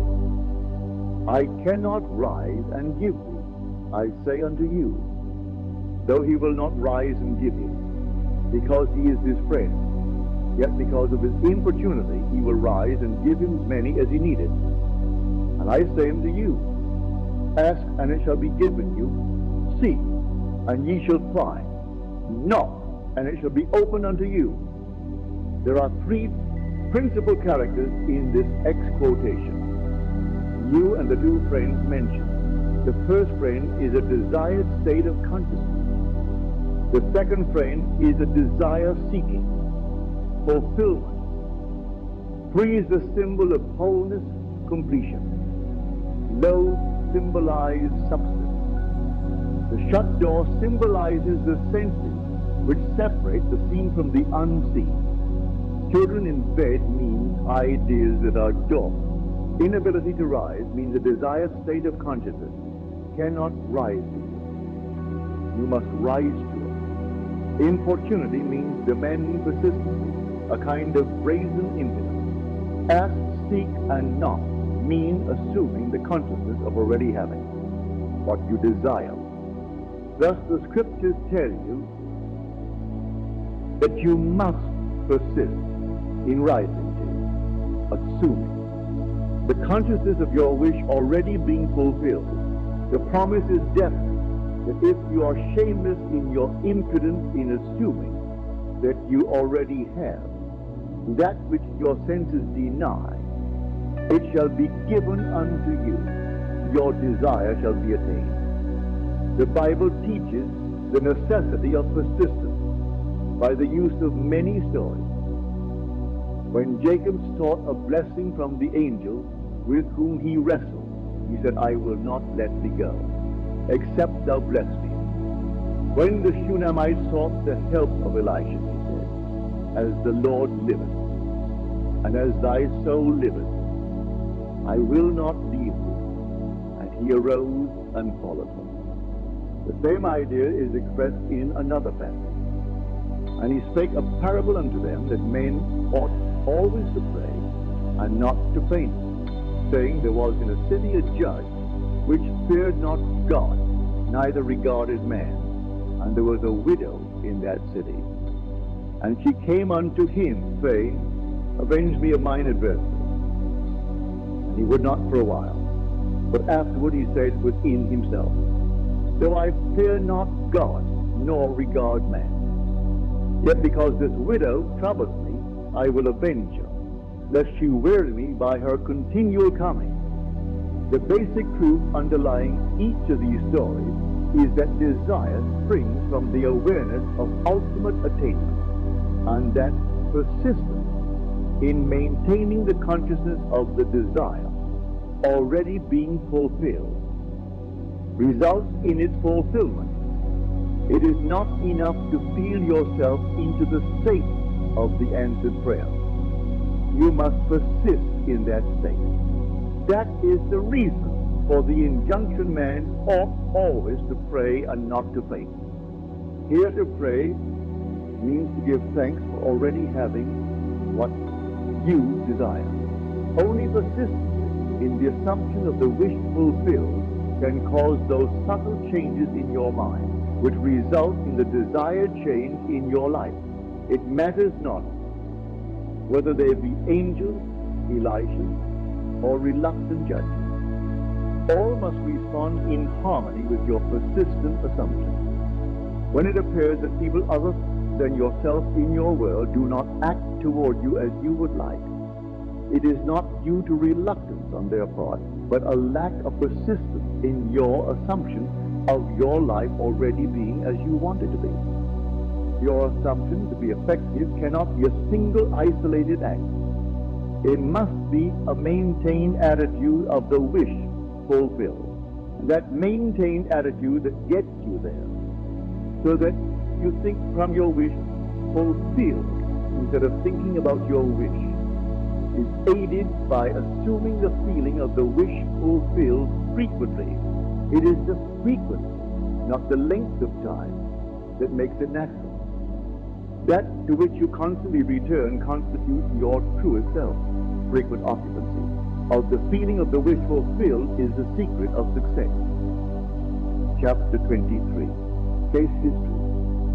It will be extremely helpful at this point to cite a number of specific examples of the successful application of this law. Actual case histories are given. In each of these, the problem is clearly defined, and the way imagination was used to attain the required state of consciousness is fully described. In each of these instances, the author of this book was either personally concerned or was told the facts by the person involved. This is a story with every detail of which I am personally familiar. In the spring of 1943, a recently drafted soldier was stationed in a large army camp in Louisiana. He was intensely eager to get out of the army, but only in an entirely honorable way. The only way he could do this was to apply for a discharge. The application then required the approval of his commanding officer to become effective. Based on Army regulations, the decision of the commanding officer was final and could not be appealed. The soldier, following all the necessary procedures, applied for a discharge. Within 4 hours, this application was returned, marked, disapproved. Convinced he could not appeal the decision to any higher authority, military or civilian, he turned within to his own consciousness, determined to rely on the law of assumption. The soldier realized that his consciousness was the only reality, that his particular state of consciousness determined the events he would encounter. That night, in the interval between getting into bed and falling asleep, he concentrated on consciously using the law of assumption. In imagination, he felt himself to be in his own apartment in New York City. He visualized his apartment, that is, in his mind's eye, he actually saw his own apartment, mentally picturing each one of the familiar rooms with all the furnishings vividly real. With this picture clearly visualized and lying flat on his back, he completely relaxed physically. In this way, he induced a state bordering on sleep. At the same time, retaining control of the direction of his attention, when his body was completely immobilized, he assumed that he was in his own room and felt himself to be lying in his own bed. A very different feeling from that of lying on an army cot. In imagination, he rose from the bed, walked from room to room, touching various pieces of furniture. He then went to the window and with his hands resting on the sill, looked out on the street on which his apartment faced. So vivid was all this in his imagination that he saw in detail the pavement, the railings, the trees, and the familiar red brick of the building on the opposite side of the street. He then returned to his bed and felt himself drifting off to sleep. He knew that it was most important in the successful use of this law that at the actual point of falling asleep, his consciousness be filled with the assumption that he was already what he wanted to be. All that he did in imagination was based on the assumption that he was no longer in the army. Night after night, the soldier enacted this drama. Night after night in imagination, he felt himself honorably discharged, back in his home, seeing all the familiar surroundings and falling asleep in his own bed. This continued for 8 nights. For 8 days, his objective experience continued to be directly opposite to his subjective experience in consciousness, each night before going to sleep. On the 9th day, orders came through from battalion headquarters for the soldiers to fill out a new application for his discharge. Shortly after this was done, he was ordered to report to the colonel's office. During the discussion, the colonel asked him if he was still desirous of getting out of the army. Upon receiving an affirmative reply, the colonel said that he personally disagreed. And while he had strong objections to approving of the discharge, he had decided to overlook these objections and to approve it. Within a few hours, the application was approved, and the soldier, now a civilian, was on a train bound for home. This is a striking story of an extremely successful business, demonstrating the power of imagination and the law of assumption. I know this family intimately, and all the details were told to me by the son described herein. The story begins when he was 20 years old. He was next to the oldest in a large family of 9 brothers and 1 sister. The father was one of the partners in a small merchandising business. In his 18th year, the brother referred to in this story left the country in which they lived and traveled 2,000 miles to enter college and complete his education. Shortly after his first year in college, he was called home because of a tragic event in connection with his father's business. Through the machinations of his associates, the father was not only forced out of his business, but was the object of false accusations, impugning his character and integrity. At the same time, he was deprived of his rightful share in the equity of the business. The result was he found himself largely discredited and almost penniless. It was under these circumstances that the son was called home from college. He returned, his heart filled with one great resolution. He was determined that he would become outstandingly successful in business. The first thing he and his father did was to use the little money. They had to start their own business. They rented a small store on a side street not far from a large business of which the father had been one of the principal owners. There they started a business based upon real service to the community. It was shortly thereafter that the son, with instinctive awareness that it was bound to work, deliberately used imagination to attain an almost fantastic objective. Every day on the way to and from work, he passed the building of his father's former business, the biggest business of its kind in the country. It was one of the largest buildings with the most prominent location in the heart of the city. On the outside of the building was a huge sign on which the name of the firm was painted in large, bold letters. Day after day, as he passed by, a great dream took shape in the son's mind. He thought of how wonderful it would be if it was his family that had this great building. His family that owned and operated this great business. One day, as he stood gazing at the building, in his imagination he saw a completely different name on the huge sign across the entrance. Now the large letters spelled out his family name. In these case histories, actual names are not used. For the sake of clarity in this story, we will use hypothetical names and assume that the son's family name was Lauder, where the sign read F.N. Moss and Company. In imagination, he actually saw the name, letter by letter, J.N. Lauder and Son. He remained looking at the sign with his eyes wide open, imagining that it read J.N. Lauder and Son. Twice a day, week after week, month after month. For 2 years, he saw his family name over the front of that building. He was convinced that if he felt strongly enough that a thing was true, it was bound to be the case. And by seeing in imagination his family name on the sign, which implied that they owned the business, he became convinced that one day they would own it. During this period, he told only one person what he was doing.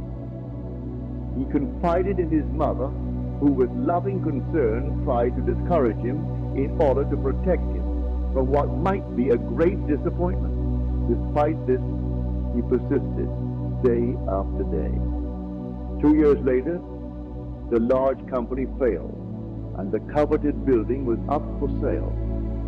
On the day of the sale, he seemed no nearer ownership than he had been 2 years before, when he began to apply the law of assumption. During this period, they had worked hard, and their customers had implicit confidence. However, they had not earned anything like the amount of money required for the purchase of the property, nor did they have any source from which they could borrow the necessary capital. Making even more remote their chance of getting it was the fact that this was regarded as the most desirable property in the city, and a number of wealthy business people were prepared to buy it on the actual day of the sale.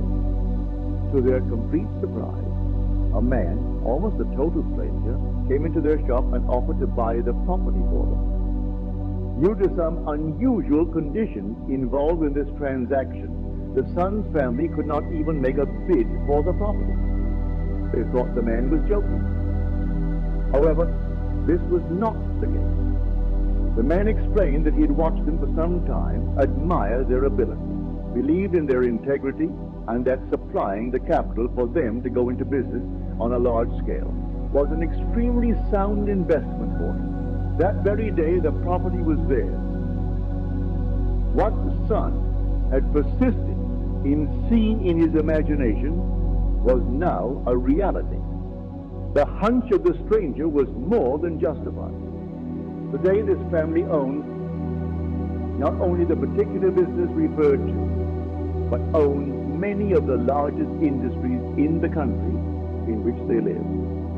The son, seeing his family name over the entrance of this great building, long before it was actually there, was using exactly the technique that produces results, by assuming the feeling that he already had what he desired, by making this a vivid reality in his imagination, by determined persistence, regardless of appearance or circumstance.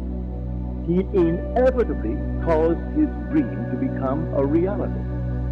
This is the story of a very unexpected result of an interview with a lady who came to consult me. All afternoon, a young grandmother, a businesswoman in New York, came to see me.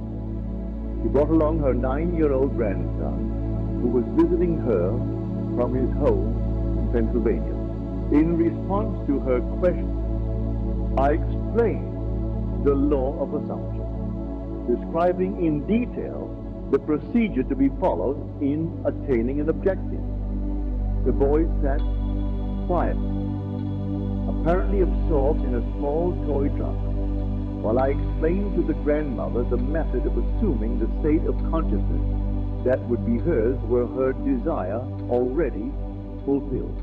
I told her the story of the soldier in camp who each night fell asleep, imagining himself to be in his own bed, in his own home. When the boy and his grandmother were leaving, he looked up at me with great excitement and said, "I know what I want, and now I know how to get it." Surprised, I asked him what it was he wanted. He told me he had his heart set on a puppy.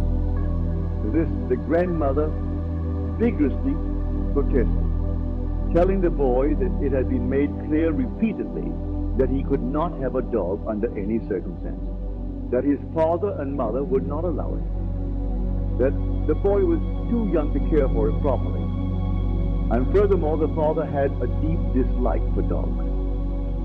He actually hated to have one around. All these were arguments the boy, passionately desirous of having a dog, refused to understand. "Now I know what to do," he said. "Every night, just as I am going off to sleep, I am going to pretend that I have a dog, and we are going for a walk." "No," said the grandmother, "that is not what Mr. Neville means. This was not meant for you. You cannot have a dog." Approximately 6 weeks later, the grandmother told me what was to her an astonishing story. The boy's desire to own a dog was so intense that he had absorbed all that I had told his grandmother of how to attain one's desire. And he believed implicitly that at last he knew how to get a dog. Putting this belief into practice, for many nights the boy imagined a dog was lying in his bed beside him. In imagination, he petted the dog, actually feeling its fur. Things like playing with a dog and taking it for a walk filled his mind. Within a few weeks it happened. A newspaper in the city in which the boy lived organized a special program in connection with kindness to animal sleepers. All school children were requested to write an essay on why I would like to own a dog. After entries from all the schools were submitted, Ted and Judge, the winner of the contest, was announced. The very same boy who weeks before in my apartment in New York had told me now I know how to get a dog was the winner. In an elaborate ceremony which was publicized with stories and pictures in the newspaper, the boy was awarded a beautiful collie puppy. In relating this story, the grandmother told me that if the boy had been given the money with which to buy a dog, the parents would have refused to do so and would have used it to buy a bond for the boy or put it in the savings bank for him. Furthermore, if someone had made the boy a gift of a dog, they would have refused it or given it away. But the dramatic manner in which the boy got the dog, the way he won the citywide contest, the stories and pictures in the newspaper, the pride of achievement and joy of the boy himself all combined to bring about a change of heart in the parents, and they found themselves doing that which they never conceived possible. They allowed him to keep the dog. All this the grandmother explained to me, and she concluded by saying that there was one particular kind of dog on which the boy had set his heart. It was a collie. This was told by the aunt in the story to the entire audience at the conclusion of one of my lectures. During the question period following my lecture on the law of assumption, a lady who had attended many lectures and had had personal consultation with me on a number of occasions rose and asked permission to tell a story illustrating how she had successfully used the law. She said that upon returning home from the lecture the week before, she had found her niece distressed and terribly upset. The husband of the niece, who was an officer in the Army Air Force stationed in Atlantic City, had just been ordered, along with the rest of his unit, to active duty in Europe. He carefully told her aunt that the reason she was upset was that she'd been hoping her husband would be assigned to Florida as an instructor. They both loved Florida and were anxious to be stationed there and not to be separated. Upon hearing this story, the aunt stated that there was only one thing to do, and that was to apply immediately the law of assumption that actualizes, she said. If you were actually in Florida, what would you do? You would feel the warm breeze. You would smell the salt air. You would feel your toes sinking down into the sand. Well, let's do all that right now. They took off their shoes and turning out the lights. In imagination, they felt themselves actually in Florida, feeling the warm breeze, smelling the sea air, pushing their toes into the sand. 48 hours later, the husband received a change of orders. His new instructions were to report immediately to Florida as an Air Force instructor. 5 days later, his wife was on a train to join him, while the aunt, in order to help her niece to attain her desire, joined in with the niece in assuming the state of consciousness required. She did not go to Florida. That was not her desire. On the other hand, that was the intense longing of the niece. This case is especially interesting because of the short interval of time between the application of this law of assumption and its visible manifestation. A very prominent woman came to me in deep concern. She maintained a lovely city apartment and a large country home. But because the many demands made upon her were greater than her modest income, it was absolutely essential that she rent her apartment if she and her family were to spend the summer at their country home. In previous years, the apartment had been rented without difficulty early in the spring. But the day she came to me, the rental season for summer sublets was over. The apartment had been in the hands of the best real estate agent for months, but no one had been interested even in coming to see it. When she had described her predicament, I explained how the law of assumption could be brought to bear on solving her problem. I suggested that by imagining the apartment had been rented by a person desiring immediate occupancy, and by assuming that this was the case, her apartment actually would be rented in order to create the necessary feeling of naturalness. The feeling that it was already a fact that her apartment was rented, I suggested that she drift off into sleep that very night, imagining herself not in her apartment, but in whatever place she would sleep were the apartment suddenly rented.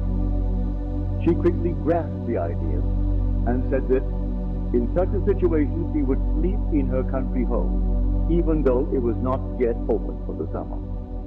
This interview took place on Thursday. At 9 o'clock the following Saturday morning, she phoned me from her home in the country, excited and happy. She told me that on Thursday night she had fallen asleep actually imagining and feeling that she was sleeping in her other bed in her country home many miles away from the city apartment she was occupying. On Friday, the very next day, a highly desirable tenant, one who met all her requirements as a responsible person, not only rented the apartment, but rented it on the condition that he could move in that very day. Only the most complete and intense use of the law of assumption could have produced such results in this extreme situation. 4 years ago, a friend of our family asked that I talk with his 28-year-old son, who was not expected to live. He was suffering from a rare heart disease. This disease resulted in a disintegration of the organ. Long and costly medical care had been of no avail. Doctors held out no hope for recovery. For a long time, the son had been confined to his bed. His body had shrunk to almost a skeleton, and he could talk and breathe only with great difficulty. His wife and 2 small children were home when I called, and his wife was present throughout our discussion. I started by telling him that there was only one solution to any problem, and that solution was a change of attitude. Since talking exhaustively, I asked him to nod in agreement if he understood clearly what I said. This he agreed to do. I described the facts underlying the law of consciousness. In fact, that consciousness was the only reality. I told him that the way to change any condition was to change his state of consciousness concerning it, as a specific aid in helping him to assume the feeling of already being well.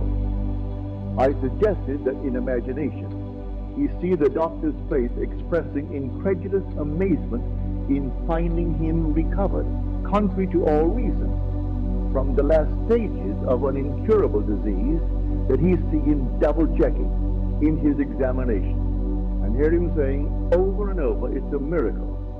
It's a miracle." He not only understood all this clearly, but he believed it implicitly. He promised that he would faithfully follow this procedure.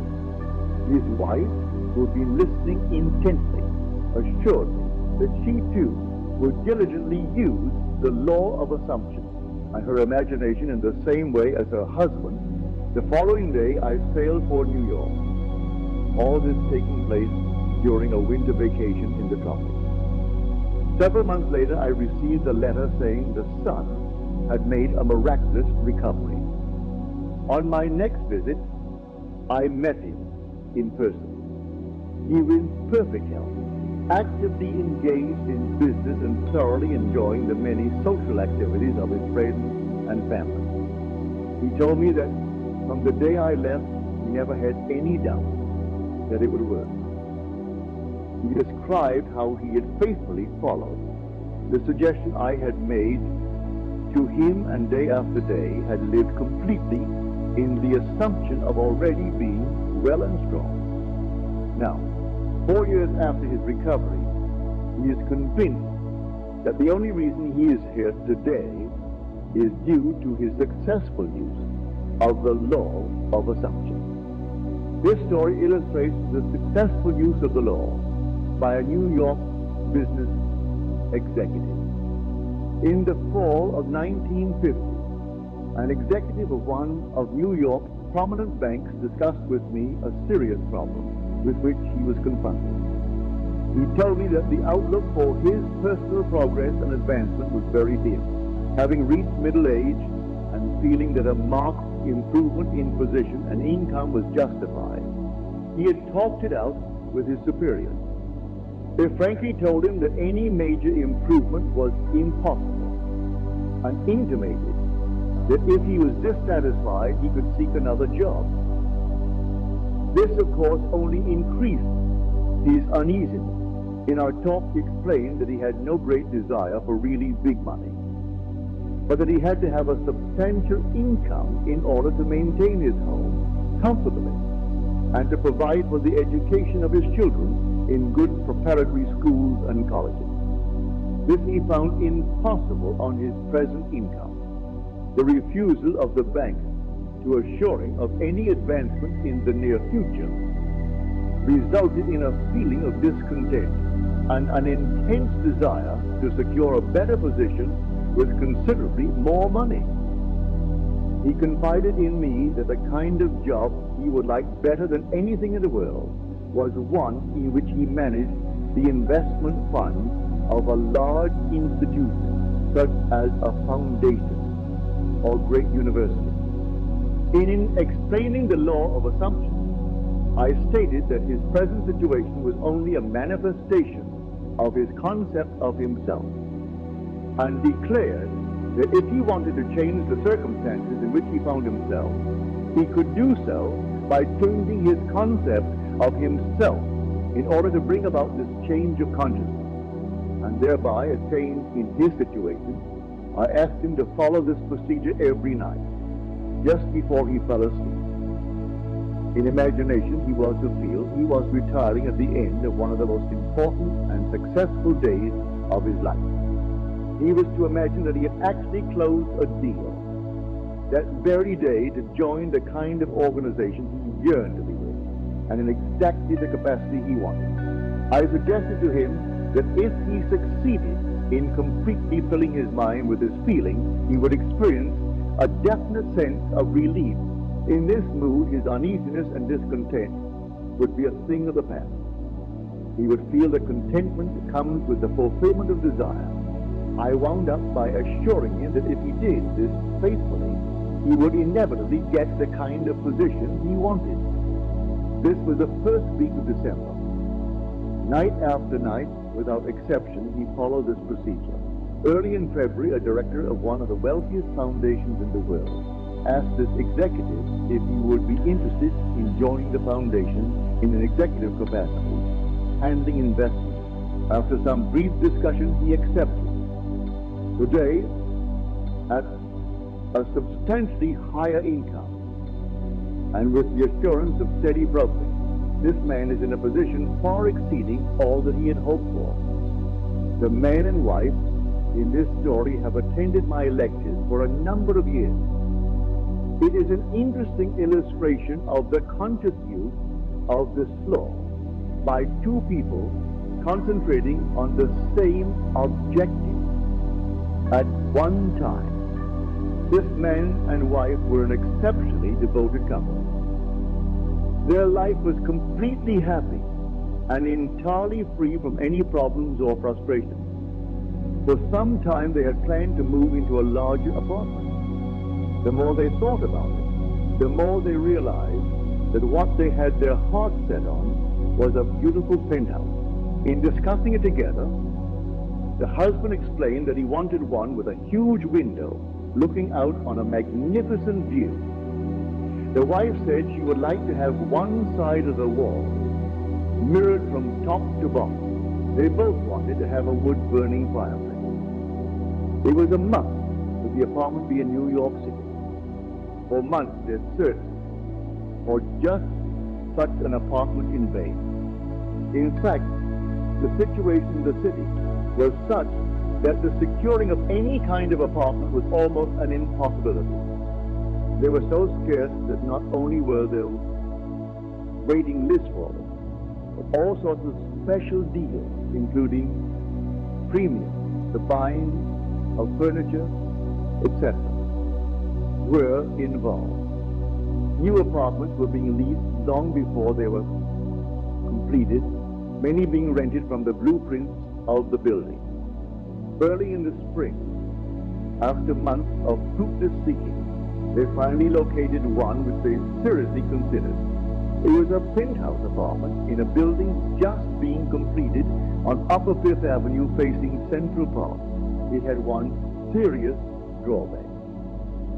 Being a new building, it was not subject to rent control, and the couple felt the yearly rental was exorbitant. In fact, it was several $1,000s a year, more than they had considered paying. During the spring months of March and April, they continued looking at various penthouses throughout the city, but they always came back to this one. Finally, they decided to increase the amount they would pay substantially and made a proposition which the agent for the building agreed to forward to the owners for consideration. It was at this point, without discussing it with each other, each determined to apply the law of assumption. It was not until later that each learned what the other had done. Night after night, they both fell asleep in imagination in the apartment they were considering. The husband, lying with his eyes closed, would imagine that his bedroom windows were overlooking the park. He would imagine going to the window the first thing in the morning and enjoying the view. He felt himself sitting on the terrace overlooking the park, having cocktails with his wife and friends, all thoroughly enjoying. He filled his mind with actually feeling himself in the penthouse and on the terrace. During all this time, unknown to him, his wife was doing the same thing. Several weeks went by without any decision on the part of the owner, but they continued to imagine as they fell asleep each night that they were actually sleeping in the penthouse. One day, to their complete surprise, one of the employees in the apartment building in which they lived told them that the penthouse there was vacant. They were astonished because theirs was one of the most desirable buildings in the city with a perfect location right on Central Park. They knew there was a long waiting list of people trying to get an apartment in their building. The fact that a penthouse had unexpectedly become available was kept quiet by the management because they were not in a position to consider any applicants for it.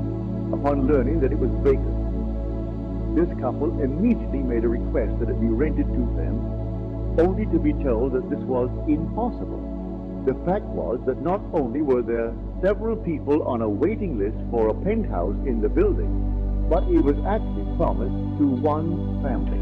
Despite this, the couple had a series of meetings with the management, at the conclusion of which the apartment was theirs. The building being subject to rent control, their rental was just about what they had planned to pay when they first started looking for a penthouse. The location, the apartment itself, and the large terrace surrounded it on the south, west, and north was beyond all their expectations. And in the living room on one side is a giant window, 15 feet by 8 feet, with a magnificent view of Central Park. One wall is mirrored from floor to ceiling, and there is a wood burning fireplace. Chapter 24, Failure. This book would not be complete without some discussion of failure in the attempted use of the law of assumption. It is entirely possible that you either have had or will have a number of failures in this respect, many of them in really important matters. If, having read this book, having a thorough knowledge of the application and working of the law of assumption, you faithfully apply in an effort to attain some intense desire and fail, what is the reason? If to the question, did you persist enough, you can answer yes, till the attainment of your desire was not realized. What is the reason for failure? The answer to this is the most important factor in the successful use of the law of assumption. The time it takes your assumption to become fact, your desire to be fulfilled, is directly proportionate to the naturalness of your feeling of already being what you want to be, of already having what you desire. The fact that it does not feel natural to you to be what you imagine yourself to be is the secret of your failure. Regardless of your desire, regardless of how faithfully and intelligently you follow the law, if you do not feel natural about what you want to be, you will not be it. If it does not feel natural to you to get a better job, you will not get a better job. The whole principle is vividly expressed by the Bible phrase, you die in your sin. You do not transcend from your present level to the state desired. How can this feeling of naturalness be achieved? The secret lies in one word, imagination. For example, this is a very simple illustration. Assume that you are securely chained to a large, heavy iron bench. You could not possibly run. In fact, you could not even walk. In these circumstances, it would not be natural for you to run. You could not even feel that it was natural for you to run. But you could easily imagine yourself running. In that instant, while your consciousness is filled with your imagined running, you have forgotten that you are bound. In imagination, your running was completely natural. The essential feeling of naturalness can be achieved by persistently filling your consciousness with imagination. Imagining yourself being what you want to be or having what you desire. Progress can spring only from your imagination, from your desire to transcend your present level. What you truly and literally must feel is that with your imagination, all things are possible. You must realize that changes are not caused by caprice, but by a change of consciousness. You may fail to achieve or sustain the particular state of consciousness necessary to produce the effect you desire. But once you know that consciousness is the only reality and is the sole creator of your particular world, and have burnt this truth into your whole being, then you know that success or failure is entirely in your own hands. Whether or not you are disciplined enough to sustain the required state of consciousness in specific instances has no bearing on the truth of the law itself. That an assumption, if persisted in, will harden into fact. The certainty of the truth of this law must remain despite great disappointment and tragedy. Even when you see the light of life go out, and all the world go on as though it was still day, you must not believe that because your assumptions fail to materialize. The truth that assumptions do materialize is a lie. If your assumptions are not fulfilled, it is because of some error or weakness in your consciousness. However, these errors and weaknesses can be overcome. Therefore, press on to the attainment of ever higher levels by feeling that you already are the person you want to be.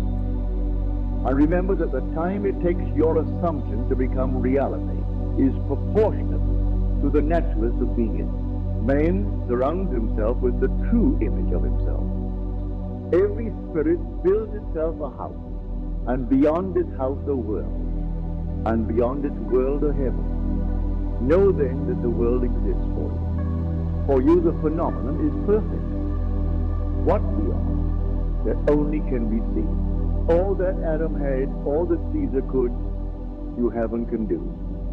Adam called his house heaven and earth. Caesar called his house Rome. You perhaps call yours a cobbler's trade, 100 acres of land, or a scholar's garret. Yet line for line and point for point, your dominion is as great as theirs, though without fine names. Build therefore your own world, as fast as you conform your life to the pure idea in your mind. That will unfold its great proportions.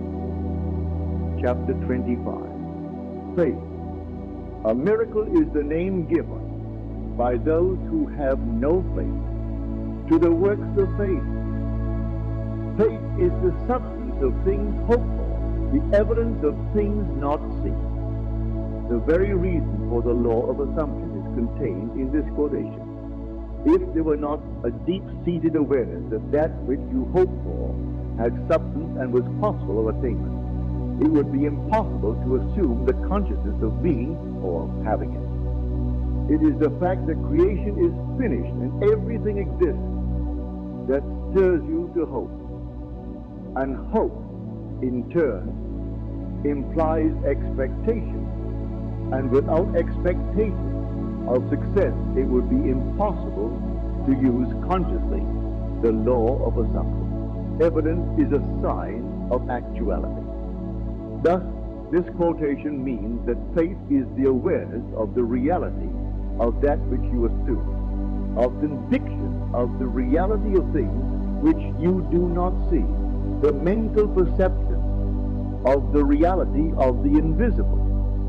Consequently, it is obvious that a lack of faith means disbelief in the existence of that which you desire, inasmuch as that which you experience is the faithful reproduction of your state of consciousness. Lack of faith will mean perpetual failure in any conscious use of the law of assumption. In all the ages of history, faith has played a major role. It permeates all the great religions of the world. It is woven all through mythology. Yet today it is almost universally misunderstood. Contrary to popular opinion, the efficacy of faith is not due to the work of any outside agency. It is from first to last an activity of your own consciousness. The Bible is full of many statements about faith, of the true meaning of which few are aware. Here are some typical examples. Unto us was the gospel preached, well as unto them. But the word preached did not profit them, not being mixed with faith in them that heard it. In this quotation, the U.S. and them make clear that all of us hear the gospel. Gospel means good news. Very obviously, good news for you would be that you had attained your desire. This is always being preached to you by your infinite self.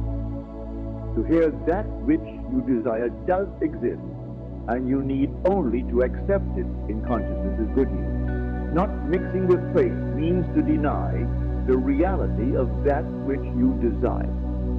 Hence, there is no profit, attainment possible. O faithless and perverse generation, how long shall I be with you? The meaning of faithless has been made clear. Perverse means turned the wrong way. In other words, the consciousness of not being what you want to be.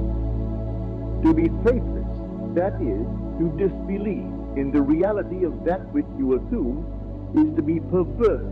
How long shall I be with you? Means that the fulfillment of your desire is predicated upon your change to the right state of consciousness. It is just as though that which you desire is telling you that it will not be yours until you turn from being faithless and perverse to righteousness, as already stated. Righteousness is the consciousness of already being what you want to be. By faith, he forsook Egypt, not fearing the wrath of the king. For he endured as seeing him who is invisible. Egypt means darkness. Belief in many gods causes. The king symbolizes the power of outside conditions or circumstances. He is your concept of yourself as already being what you want to be, enduring as seeing him who is invisible, means persisting in the assumption that your desire is already fulfilled. Thus, this quotation means that by persisting in the assumption that you already are the person you want to be, you rise above all doubt, fear, and belief in the power of outside conditions or circumstances, and your will inevitably conforms to your assumptions. The dictionary definitions of faith: the assent of the mind or understanding to the truth. Unwavering adherence to principles are so pertinent that they might well have been written with the law of assumption in mind. Faith does not question. Faith knows.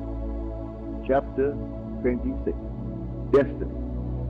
Your destiny is that which you must inevitably experience. Really, it is an infinite number of individual destinies, each of which, when attained, is the starting place for a new destiny. Since life is infinite, the concept of an ultimate destiny is inconceivable. When we understand that consciousness is the only reality, we know that it is the only creator. This means that your consciousness is the creator of your destiny. The fact is, you are creating your destiny every moment, whether you know it or not. Much that is good and even wonderful has come into your life without your having any inkling that you were the creator of it. However, the understanding of the causes of your experience and the knowledge that you are the sole creator of the contents of your life. Both good and bad not only make you a much keener observer of all phenomena, but through the awareness of the power of your own consciousness, intensify your appreciation of the richness and grandeur of life. Regardless of occasional experiences to the contrary, it is your destiny to rise to higher and higher states of consciousness and to bring into manifestation more and more of creation's infinite wonders. Actually, you are destined to reach the point where you realize that through your own desire, you can consciously create your successive destiny. The study of this book, with its detailed exposition of consciousness and the operation of the law of assumption, is the master key to the conscious attainment of your highest destiny. This very day, start your new life. Approach every experience in a new frame of mind, with a new state of consciousness. Assume the noblest and the best for yourself in every respect and continue therein. Make believe. Great wonders are possible. Chapter 27. Reverend, never wouldst thou have made anything if thou hadst not loved it. In all creation, all eternity, in all the realms of your infinite being, the most wonderful fact is that which is stressed in the first chapter of this book. You are God. You are the I am. You are conscious. You are the Creator. This is the mystery. This is the great secret known by the seers, prophets, and mystics throughout the ages. This is the truth that you can never know intellectually. Who is this you? That it is you, John Jones or Mary Smith, is absurd. It is the consciousness which knows that you are John Jones or Mary Smith. It is your greater self, your deeper self, your infinite being.